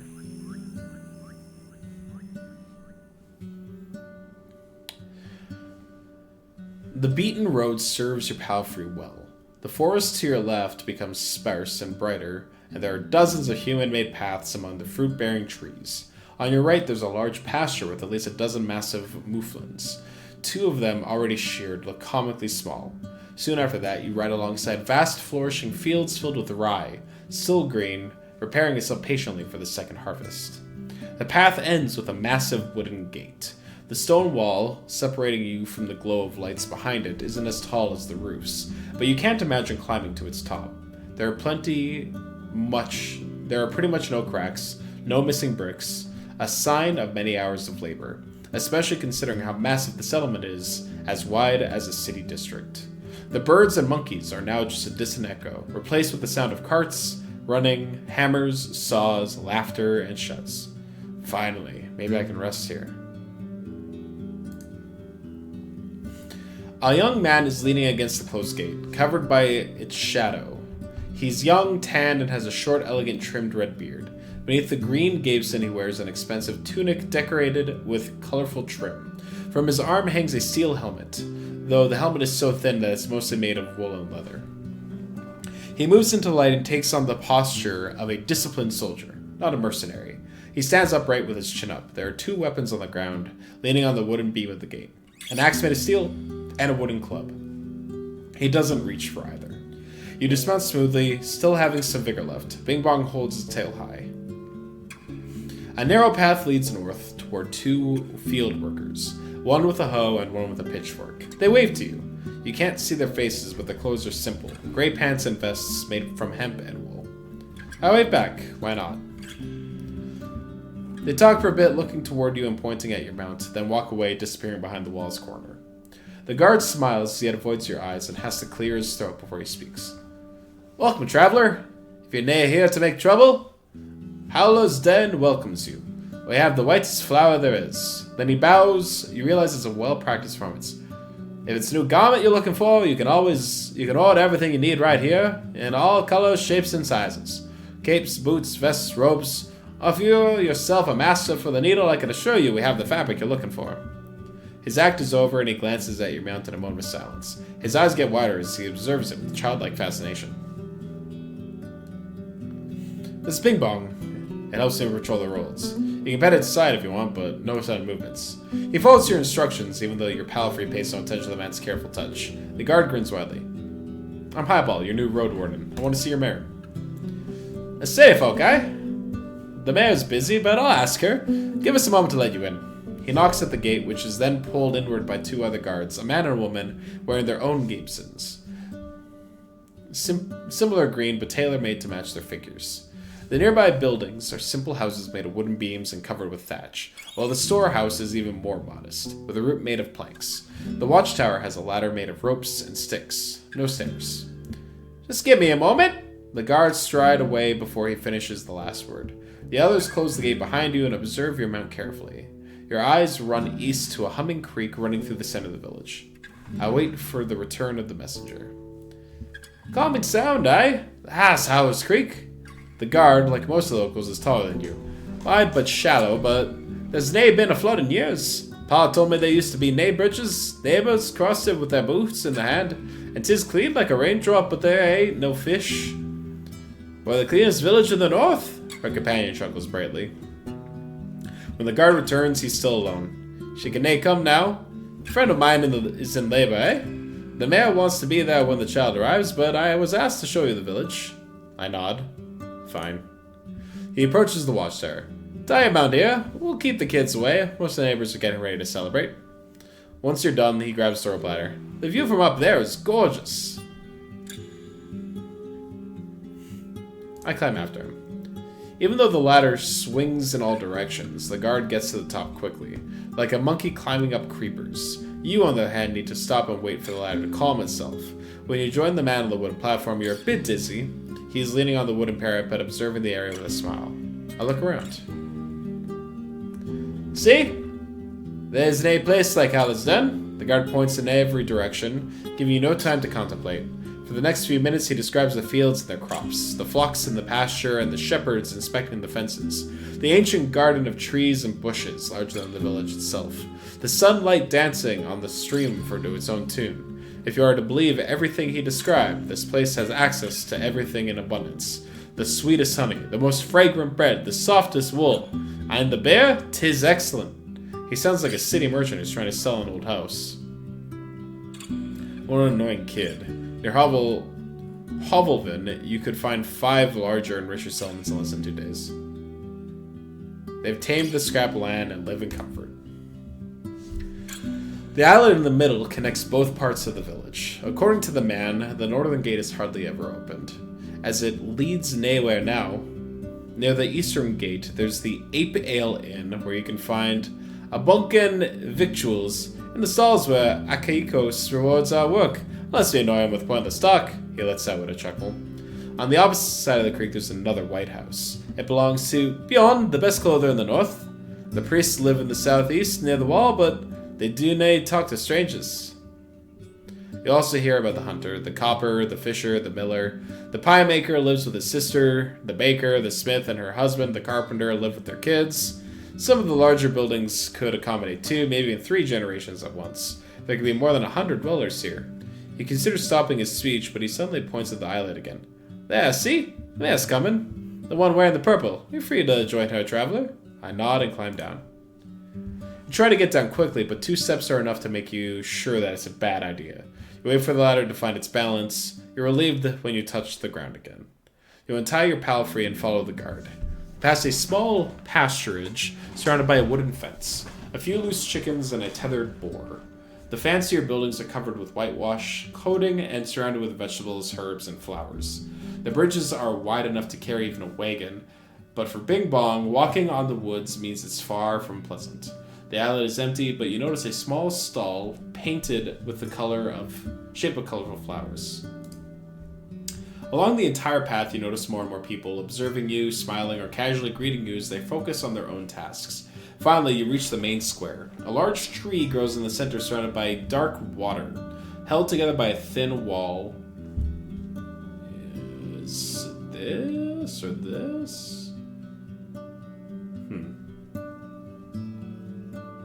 Perfect for sitting, but the smell coming from the liquid makes you think of rotten eggs. The plant reminds you of the tree you saw in the south next to the swamp alder. It feels like something, like there's something clearly off about these trees, right?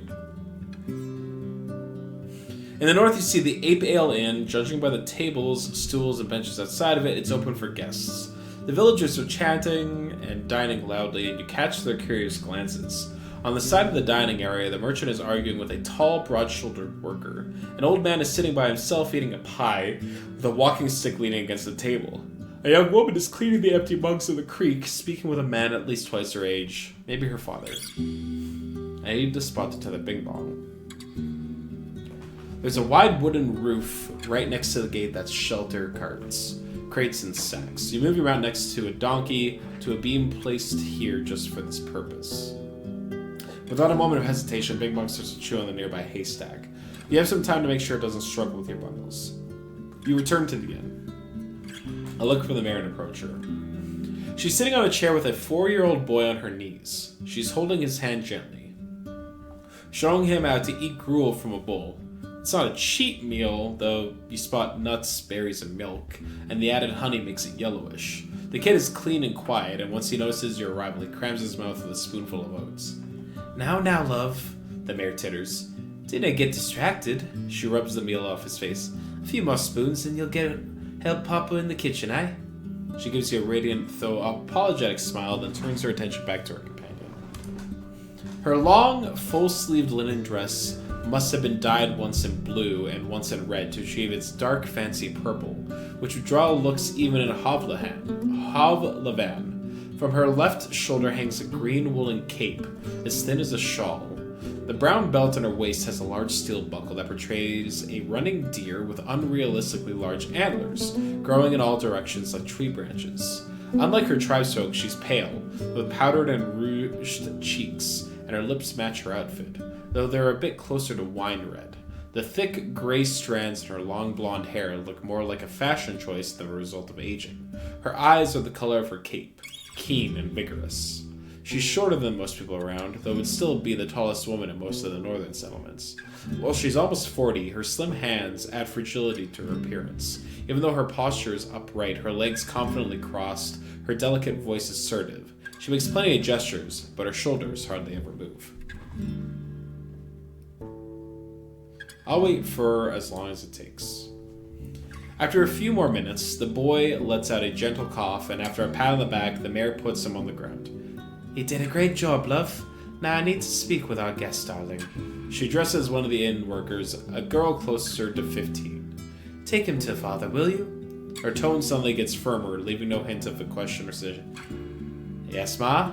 She responds, both her hair and eyes nothing like those of her brother, and neither of the kids resemble their mother. So I have a Roadwarden again. Please sit down. She vaguely shows you the palm of her open hand, letting you pick any place you want. Says summer guests to sit on a bench next to her. The flowing water hits silently the rocks and wooden stakes surrounding the aisle, then splits into 2 stream beds. In Havlavan, the river is surrounded by tall walls, protecting the banks from deterioration, and the water is seldom free of dirt. Here, the smell is as fresh as it would be in the woods. The mare observes your outfit carefully, at first looking as if she just ate an onion, but then puts on a polite smile. Once your eyes meet, she hardly ever looks away. Oh, 'cause I'm dirty. Gotcha. I'm sure you're hungry. My husband will bring us something soon. I appreciate it. Didn't I mention it? Hunger makes me peevish, and the day is too nice for that. She taps her chest and looks at a flock of birds that fly above you loudly, heading south. So wait and be so good as to help me understand something. Eva, if you're but a mercenary, I can imagine a single reason for you to choose this realm for your wardening, nay, so long after Asterian's disappearance. There's nae glory or treasure to find here. Alright, I do need water. Thank you, Nick. I will be right back.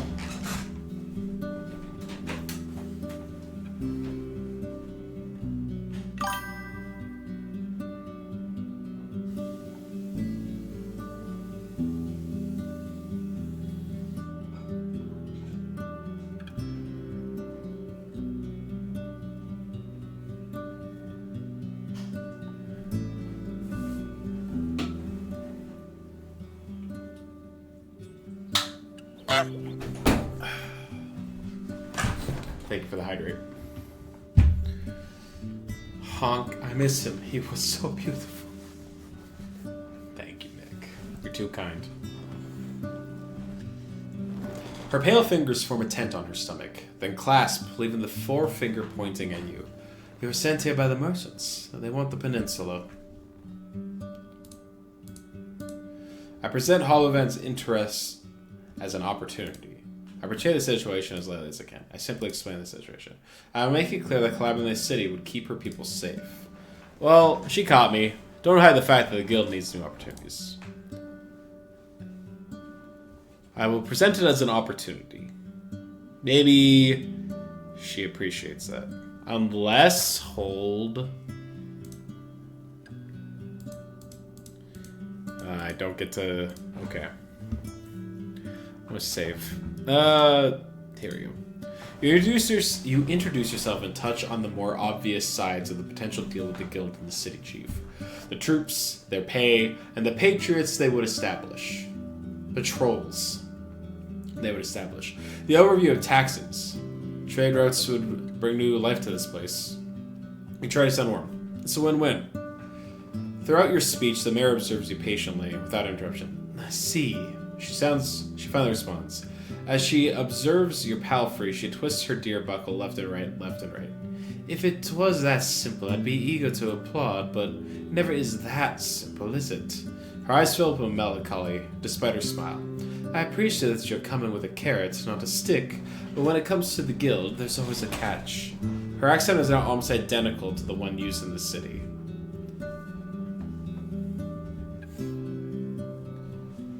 You don't have to trust anyone blindly. The negotiations can satisfy both sides. I wouldn't dare to trust some coin-hoarding trolls. She laughs at her own joke. They would devour the walls that defend them if they could. And I know some of the dirty tricks they use. Here, listen to this one. She theatrically clears her throat, patting her chest with one hand and covering her mouth with the other, then leans forward and rests on her elbow, allowing her hands to freely make gestures. You make a deal with a settlement. Flour and wool is exchanged for coins and tools. You send the first trader and they imply that you're ready to pay for more. Let's say parchment. Months later, you want no more rye, just the parchment and wool. We can nae butcher and more muffins, the locals say. Don't worry, you answer. We'll send you a little small flock. Just turn one of your fields into a pasturage. As she pretends to speak as different characters, her voice comically shifts, and she has no issue switching between accents. She swings her hand above the table. Another year goes by, and while there's more parchment, the village lacks some crops. The tribe needs just tools and coins, plenty of coins, but also seeds, and the guild is not satisfied. Sending our way can cost a lot, and there's more highwaymen now. If you want us to come again, you need more muffins and to sell us the cheese. And guess what? With a haughty laugh, she straightens right, like someone a third her age. Turns out, the village can't say no anymore. They lack supplies, seeds, and land. They can't refuse. I nod. She's right. It's better not to say anything stupid. Don't you think the city would see value in keeping you strong if you risk them? I have no doubt that a smart lady like yourself is going to protect your people from these games.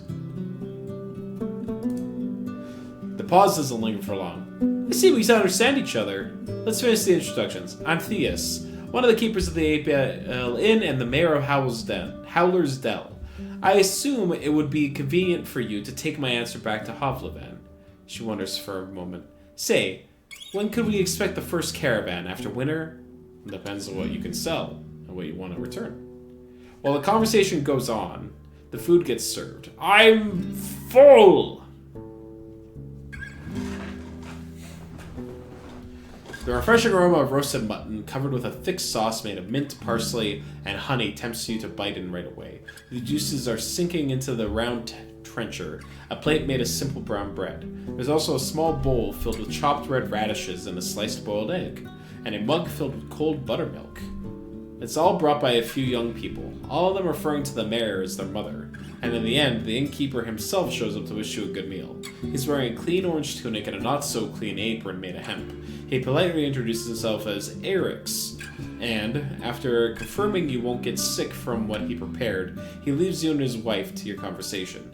Theus tears the meat into smaller pieces and eats them slowly, after expressing her enjoyment with a hum. Meanwhile, you get to the important stuff. Sounds like the nearby ground is fertile. The village would gladly pay its taxes in grain and vegetables. with the expectation that a squad of soldiers would provide additional protection. Our youth is strong, she claimedly pronounced, so we don't need your guards on our walls, but a lone Roadwarden wouldn't keep the roads passable. We need fighters willing to patrol the paths, maybe even the heart of the woods. That's what we'd expect in return.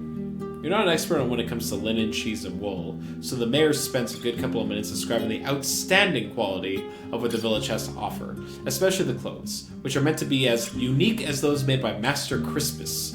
You vaguely recognize the name of this tailor shoemaker, but you've never earned enough to pay him for such a single sleeve. As much as a single sleeve. And of course, we will never reject some steel and bronze. We lack alloys for sickles and scythes. She then repeats her question about starting a trade route. Truth be told, the guild is not sure what the peninsula has to offer. It's going to take more than your village to convince them. Understandable, but you won't find much in the other tribes. They have barely enough to survive, even after they trade for our crops. For we have the only decent soil in this realm. At least the people of Gale's Rock have salt and barrels of fish, while Creeks sells meat and wood. If you haven't been in Creeks yet, the furthest village in the northeast, you could give them a chance. She nods with a smile. They could use your help with keeping their roads safe. White marshes on their hand, as well as Old Pagios, are close to worthless. For a trade route, that is. She clears her throat. After these words, she stands up, walks to the other table, and offers her trencher to an elderly man who sits there by himself. With a trembling voice, he thanks her, then starts to chew on the soggy bread. She sits down, wipes her hands into a clean cloth, adjusts the folds in her cape, and once again crosses her leg. So tell me, Highball, how's Hovlevan? I haven't gathered much news since the invasion. Things stay humble, but are starting to look brighter. The harbor is full of life, and the kids grow strong. Sometimes better, sometimes worse. Not everyone has their own bed, but the new generation is ready to start their own fight. It's far from great. Children who lost their parents during the war have no trade in hand. There's not enough settlement to send them away. Many people are unable to prosper. And I was afraid it was lost to hunger. Her chocolates trimmed with scorn.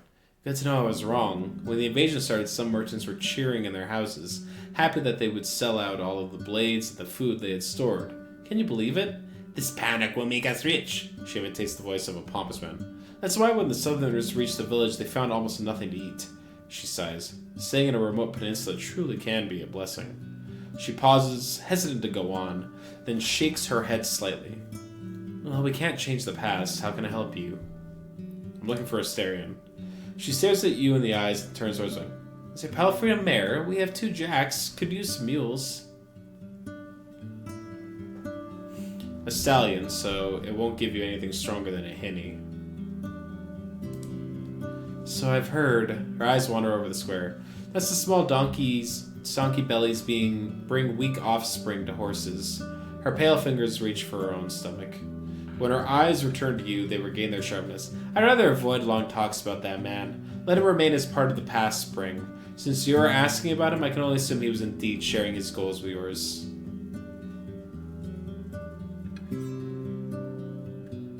I won't deny that. Yet you're already different from him. I like it when travelers don't try to sell me bluegrass. Seeing your frown, she waves it off. It's just a saying. His words were stronger than his deeds, and he's no longer welcome here. What were his wrongdoings? If you have to know, he failed and won't get a second chance. He was meant to escort Aegida, a daughter of mine, to her betrothed in Gale Rocks. She was a great archeress, and the road from here to the coast is not that dangerous. When they saw goblins on the road, Asterion ordered her to push through right into their trap. She touched her deer-shaped buckle. They got jumped like a bunch of wealthy pilgrims. A Roadwarden worth their gruel should have known better. He can fight with a blade, but my girl, she never had a chance. She sighs and looks at the gate.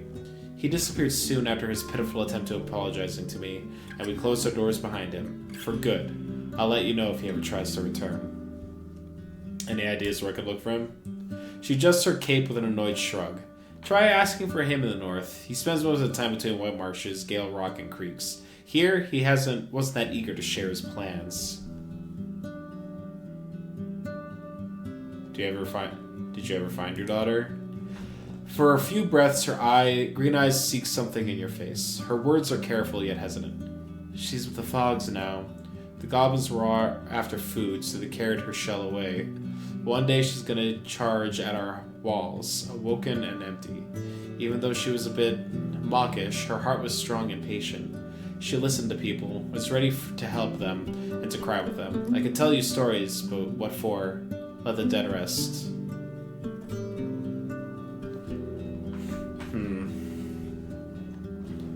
We have quite a big family.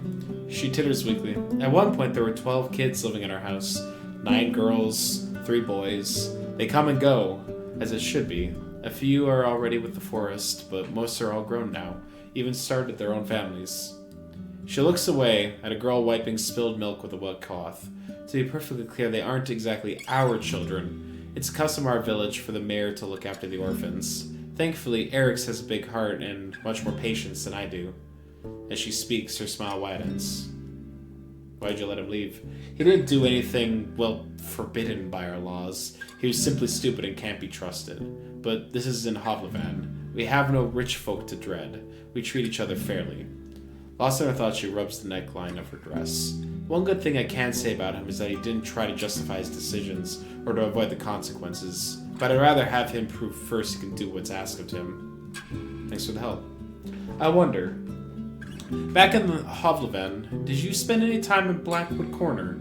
It used to be this dark, dirty alley, with muggers working even the daylight. I started there with Octavia, the miller, in exchange for doing chores for her. She had this small wooden hut. Since the war, even the soldiers have avoided that street. People say it's a home for thugs. You wouldn't recognize it. It's a respectable street with one of the fanciest inns in the city, the Apple and the Boar. It would make you feel like you're in the old days. The Boarhead Inn is almost 50 years old now. You explain that while the place is still called the bad part of the city, the Boarhead makes good coin selling beer and ale to students, mercenaries, and adventurers. The whole land may turn wild one day, you quote one of the local traders, but Backwood Corner will stay the same. She sighs with relief and puts her left hand on her hip. Comforting, don't you think? That there are these places, these dark corners, where you can always find what you expect. Living there, though? That sounds awful and always was. She chuckles. I bet the thugs of my youth are no longer around, so I wouldn't count on them giving me a free pass, but I wish I could have a chance to drink a mug or two with the innkeeper once more. The old lady was always too good to stay in that muck. What would it take to make you consider joining Hovlevan? I can consider it right now. While she laughs, her eyes remain keen. But if you want me to give you some answers, let's see. She looks up and to the right, theatrically raising her hand to her chin. Some gestures of goodwill would be a good start. Since you're the guild's messenger, I need to know you can be relied on. And that's only the first step, I assume? Of course! Do you even have the power to handle tax negotiations? She scoffs loudly at your head shake.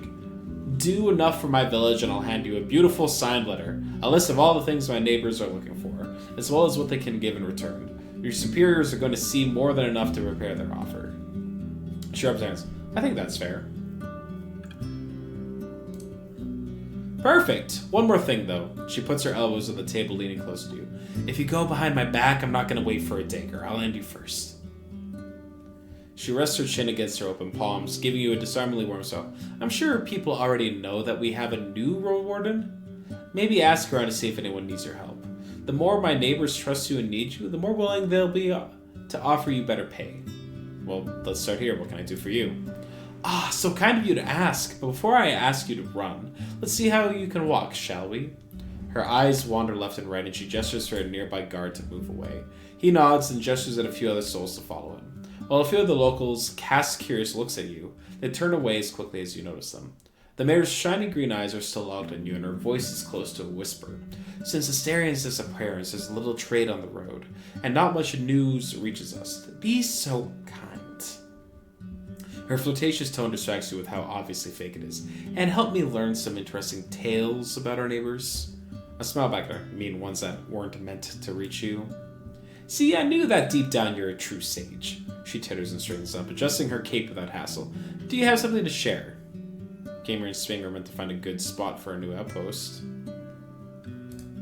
She smiles widely. You don't say! Knowing that, I'll prepare a few very tempting suggestions for the officials. After she seals her lips, she still lets out a quiet chuckle. The squad that made camp at the southern crossroads is now nothing more than 2 people. They plan to return to Hovlevan before fall.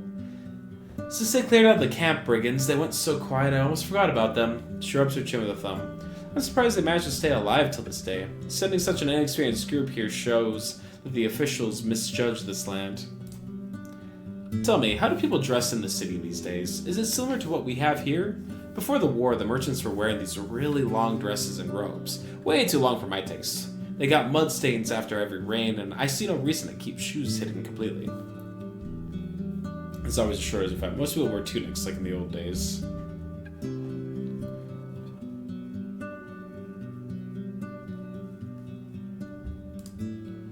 At least we can hope that if the visitors arrive, it won't stand out much. She laughs, but also adjusts her dress, drawing her attention to her superb quality. Who knows, maybe our little village here is going to help those uncomfortable clothiers.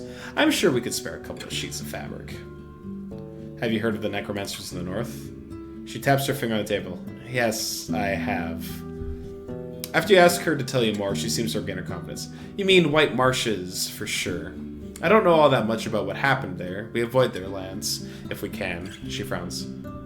I shouldn't gossip about it with strangers. We can talk about it on another occasion. You seem to be fairly well off, even more so than other people in the village. What's your secret?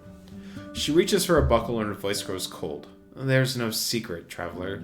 There's hard work, risk, and sacrifices, and the support of those who care about me. The good things that happen to me shine on my people just as much. Think about it before you mention it again. She adjusts her cape. Tell me about Howler's Dell. It is what it seems like, the greatest village in the far north. She raises her hands and makes an inviting gesture. Though I hope to still improve this and that. She winks at you, but it suddenly interrupted by the pained cry of a little boy who hurt his knee during a fall. As an amused elder tries to calm him down, the mayor shrugs it off and titters, then meets your eye again. Life's good here. We have what we need and a lot of what we want, building on top of more than 12 generations of hard work and bravery. She spends a good few minutes telling you about mouflons, wheat, rye, hemp, cheese, and wool. A primary glimpse of prosperity. Whenever she mentions an artisan, shepherd, or farmer, she doesn't miss a chance to mention how significantly she improved their conditions. She also omits some topics. You hear of no tales, songs, ancestors, rituals, or days of prayer. It's like listening to a tax collector. Only at the very end of her speech does she mention the wisdom of the elders, now kept in the teachings of the druids who help her guide those who trust her. They heal our wounds in our gardens, she explains, but then changes the topic to the all fruit trees, hares, and nuts in the woods. When she's done with it, I nod politely. We talk and talk, but I still don't know where you're from, Highball. What's your story? Have you lived in Hobblehaven your entire life? In a way. I know it's as well as any other city folk, but every spring I trade in horsemanship in a nearby village. I moved to the city after I decided to look for luck as a Roadwarden. To see the city for the first time after being surrounded by a couple of small horses and fields, it's a strange feeling, isn't it? She puts her hand on the table. Even after my second winter there, I felt like a stranger. With those who know how to live in the countryside, close to the wilderness, we will always find a new home for ourselves, don't you think? She gives you an encouraged smile. I was impelled to the north. The innkeeper feels uneasy about Glukia's ban. I saw a weird tree south of here, the one with the altar standing in front of it. She straightened up and raised her. You mean Beholder, the guardian spirit of our wetlands. I probably shouldn't have cut its root off, huh? Every fall we bring it our gifts, and in return it provides us with blessed fruit. The flesh of the forest, she says in your eyes. It's older than the oldest books and the oldest thoughts. The druids help us honor its sleep and shows us how to ask for its help. Neither of these rituals, she scoffs, would be of use for you. I was in the ruined village south from here. Her tense gaze shifts into an awkward click of her tongue as she leans away from him. I don't want to think about their tragic fate. No one can negotiate with the wrath of the herds. A long pause. And I better not find you upsetting my neighbors with these sad questions. It was a challenging time for all of us, a wound we won't forget.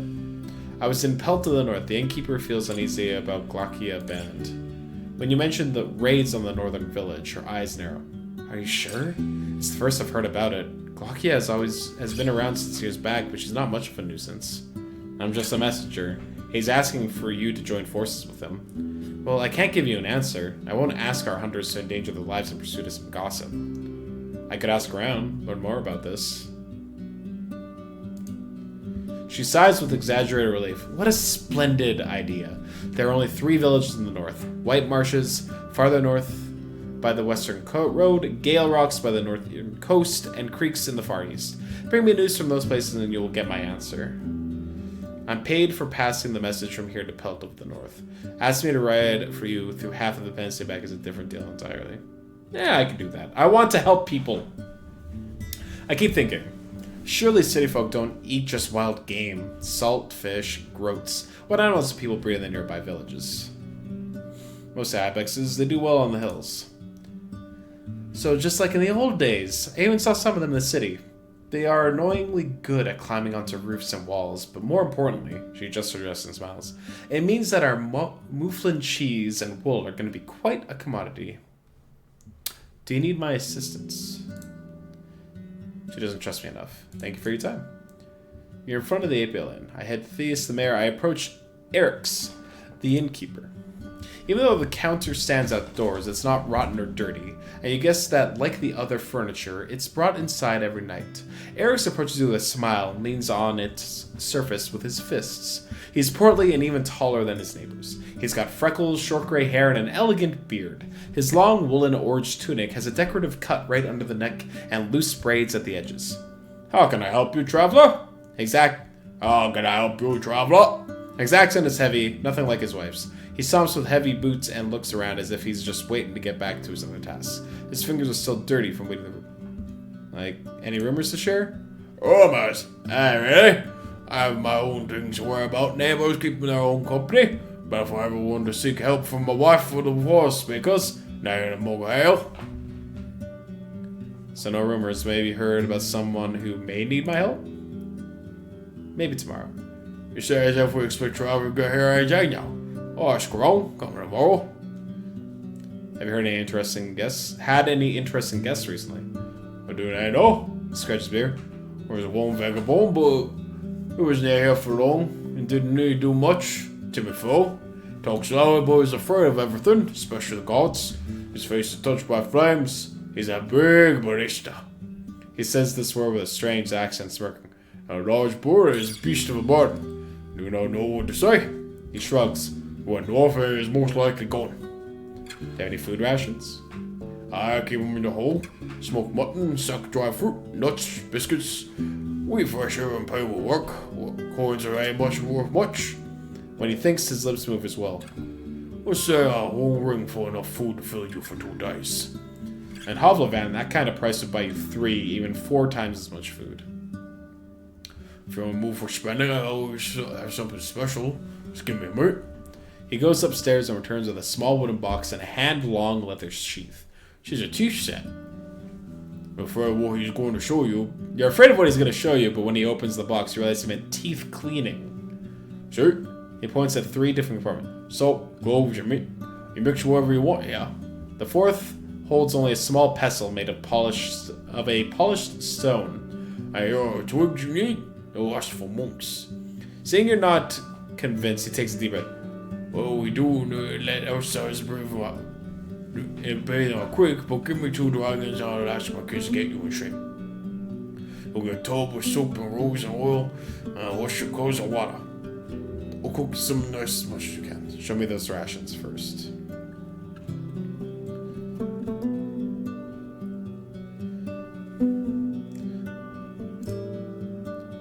Oh, someone dreams of healthy or small. He rubs his hand. But before I take it, He puts the box in front of you.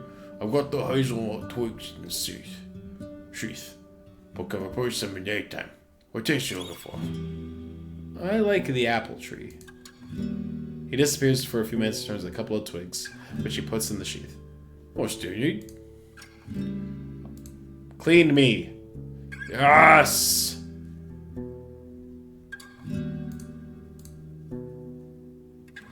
Sure thing. He nods. Okay, it's about closer than you'll find in the city.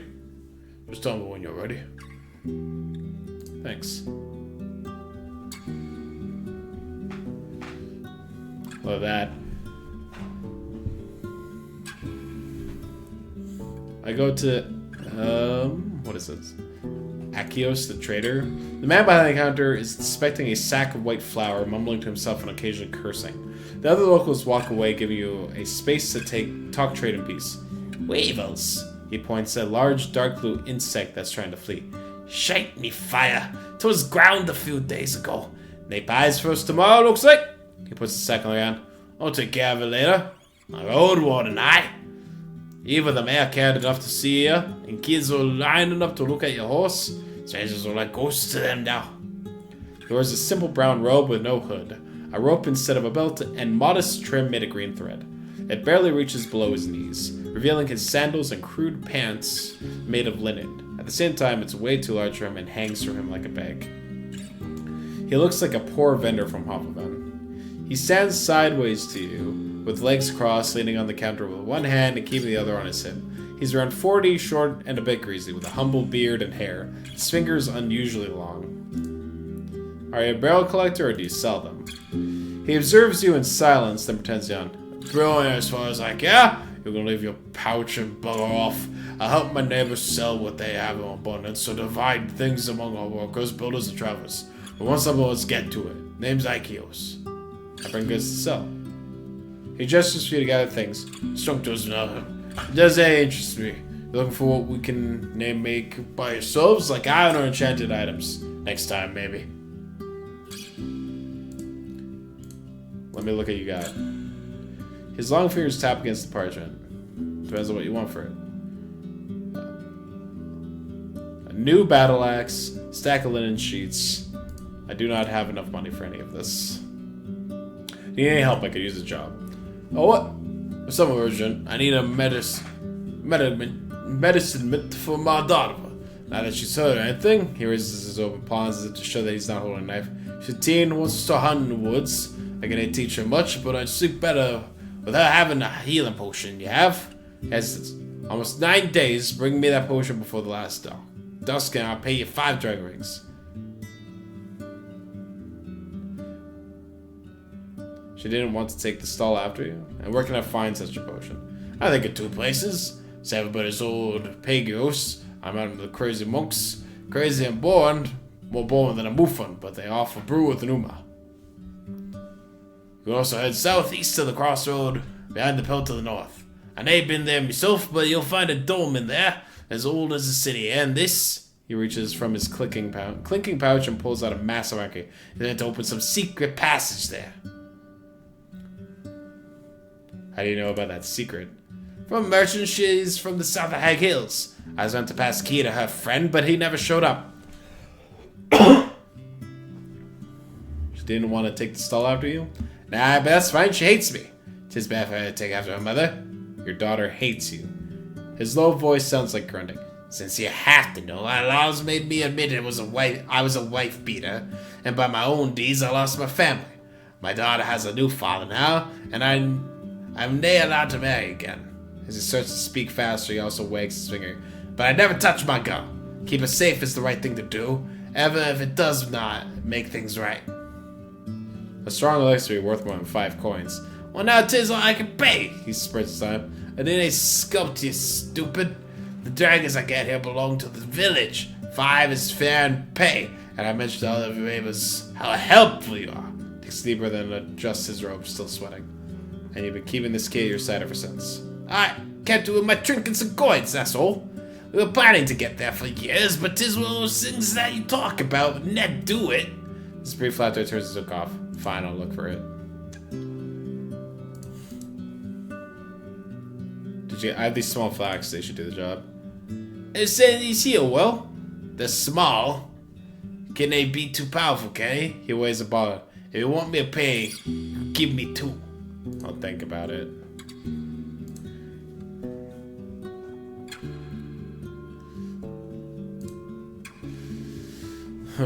I go to the local priests. You head south of the dead tree in the main square before you go to the second thatched building. A large man stands up from a bench and gets in your way. He's close to 50, taller than most people you've seen in your life, broad-shouldered. His hair and short beard are brown, matching his elegant woolen robe. A thick club is attached to his right wrist with a leather strap. He left his sandals by his sitting spot. Many want to speak with our guides and teachers. He speaks with a solemn, strong voice. But you're not welcome here. Turn back, stranger. Can I know why? You can. He swings his polish over. You're from the outside and cannot be trusted. The boys and slaves of the United Church would crush us if they had a chance. Before we allow you to spy on us, we need to be sure 'tis worth it. I'm your new ward warden. Are you sure there's no soul here needing my assistance? His harsh look summoned. Beyond ourselves, if that changes, Elpis will summon you. So be it. Beyond? You follow the guard's directions and reach the whitewashed building standing on the western bank, next to a small garden of flowers and herbs. It's well kept and clean, with a plain beaten front yard and parts covered with sand. Through the open windows, you catch a glimpse of the furniture made of smooth, almost shiny wood with hints of dark cherry-like red, decorated with carving of plants. A woman in her 40s is sitting on a wooden bench. The table is covered with fabrics, threads, and needles made of bone and iron. She's sewing a long sleeve to what's going to be a blue tunic. Her movements are quick and confident. Her brown, wavy, shoulder-length hair is tied with a wreath-like braid, but other than that, her clothes are simple and inconspicuous. She doesn't have a left leg, but you don't notice any cane. You observe her for a few moments until, without sparing you so much as a glance, she encourages you to speak with a grunt. I'm looking for a tailor. You found one? Her voice is low and she doesn't stop her work. Name's Bjorn. Can you answer a couple of questions? The bottom of her voice is palpable. Yeah, bad. I'm interested in a new set of clothes. She stops her work and looks at me. I can tell. You don't hear even a hint of mockery. That's all work, and I don't need to take my work lightly. If I were to give you something, people would see it, and they let you show them some rags. And by that you mean your prices are high. You reach for a pouch and she answers. It'll take me a day or so to finish the fine fabric. Your city clothes are. She frowns. Just fine for the wilderness, I guess. What I'll give you is for the time your lamb meat and mead need patch fighting. The longer the outfit you want, the higher the price. Though I'll consider the things people say about you as well. Fine, let's discuss. Ah! Nope.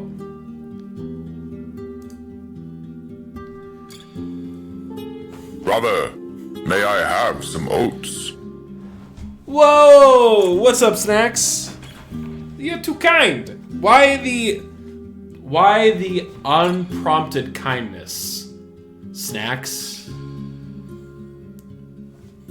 I'm so wary of that. What did I do? What do you need? You take it off and point it at its tears. The woman follows your finger patiently.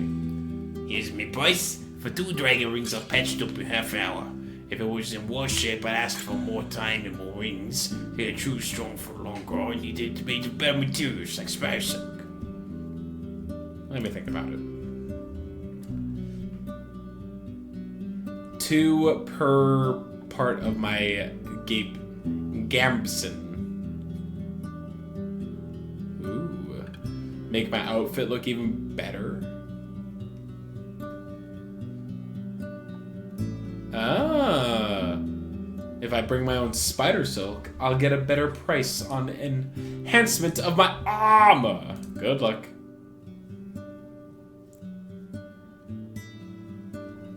It is too late. Yeah, there's like 2 hours left. I should go to bed. I don't have enough money. Sleep on a molten pelt. Mouflon pelt. There's a lot of noise outside and you can sense a heavy, unpleasant smell coming from the cauldron. At least the fur is fluffy and you can cover yourself with your blanket. I can't afford to sleep in a room. I bought something to clean my teeth instead. Your first sleep ends, but your usual 1-hour break is instantly disrupted by noise. You stand up, walk to the window, and see the reason for the commotion. A group of workers is just outside the inn, drinking and laughing. Eric's, the innkeeper, is also among them. You could join them, but if you do so, you won't get a good night's sleep tonight, and after such a long day, you may end up exhausted. It's an opportunity to show I'm not an outsider. My vitality! You lose track of time surrounded by the smells of old ale and cold roast lamb. The excuse for having this celebration is the recent birth, the very same that occurred when you arrived at the village. The young mother is exhausted and is the first one to leave, but more than 10 people stay, poking at her partner with kind-hearted jokes. "Use the next week the best you can," says one of them. "Nay sleep for you after that." You may be a stranger, but your presence is welcomed with joy. The small talk is just as engaging as you'd expect for people who have already slept for 3 to 4 hours today. But there's something pleasant about them sharing their parenthood stories and plans for the future. The humming of Howler's Creek and the lights in the dark make you feel as if you belong here, and there's a delightful illusion, especially in a group of strangers. At one point, you're asked about your own journeys, though you prefer to keep most of them to yourself. One of the hunters encouraged you strongly to travel to creeks. "There's a fun bunch, you see. They love to meet new people, but be ready to wake up with a spinning head." I'm one of the first people to go back to bed.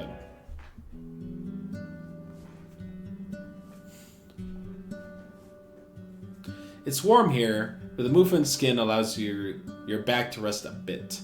You wake up a couple of times during the night. The smell of the cooked stew fuels your hunger, and the staff returns to the room once every hour or so to stir the pot. You wake up early, but leave the building to check up on Bing Bong and give her water for the creek. The innkeeper is sitting at the door, from time to time carrying out another bowl with either stew or gruel. The ice is nowhere to be seen. Oh man, okay.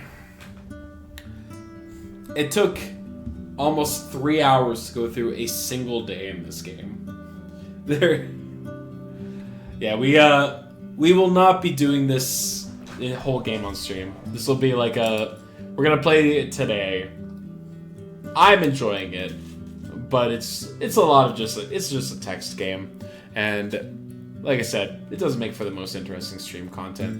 So I'm thinking that we might just call it here today. And I'm going to play this in my free time because I like it. But we'll move on to something different for tomorrow. What do I have listed on the Bibble as the next game?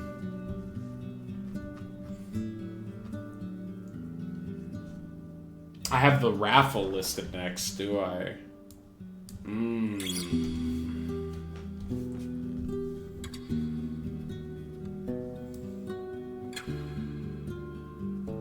I guess we might do that. I guess we're gonna spin the wheel then.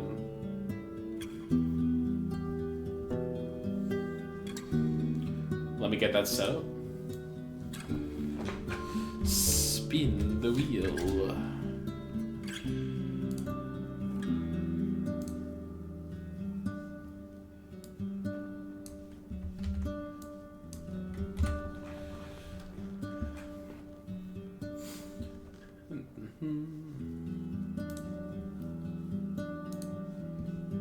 Yep.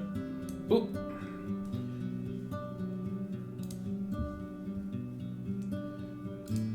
Alright, this is what we got currently on the Wheel of Games.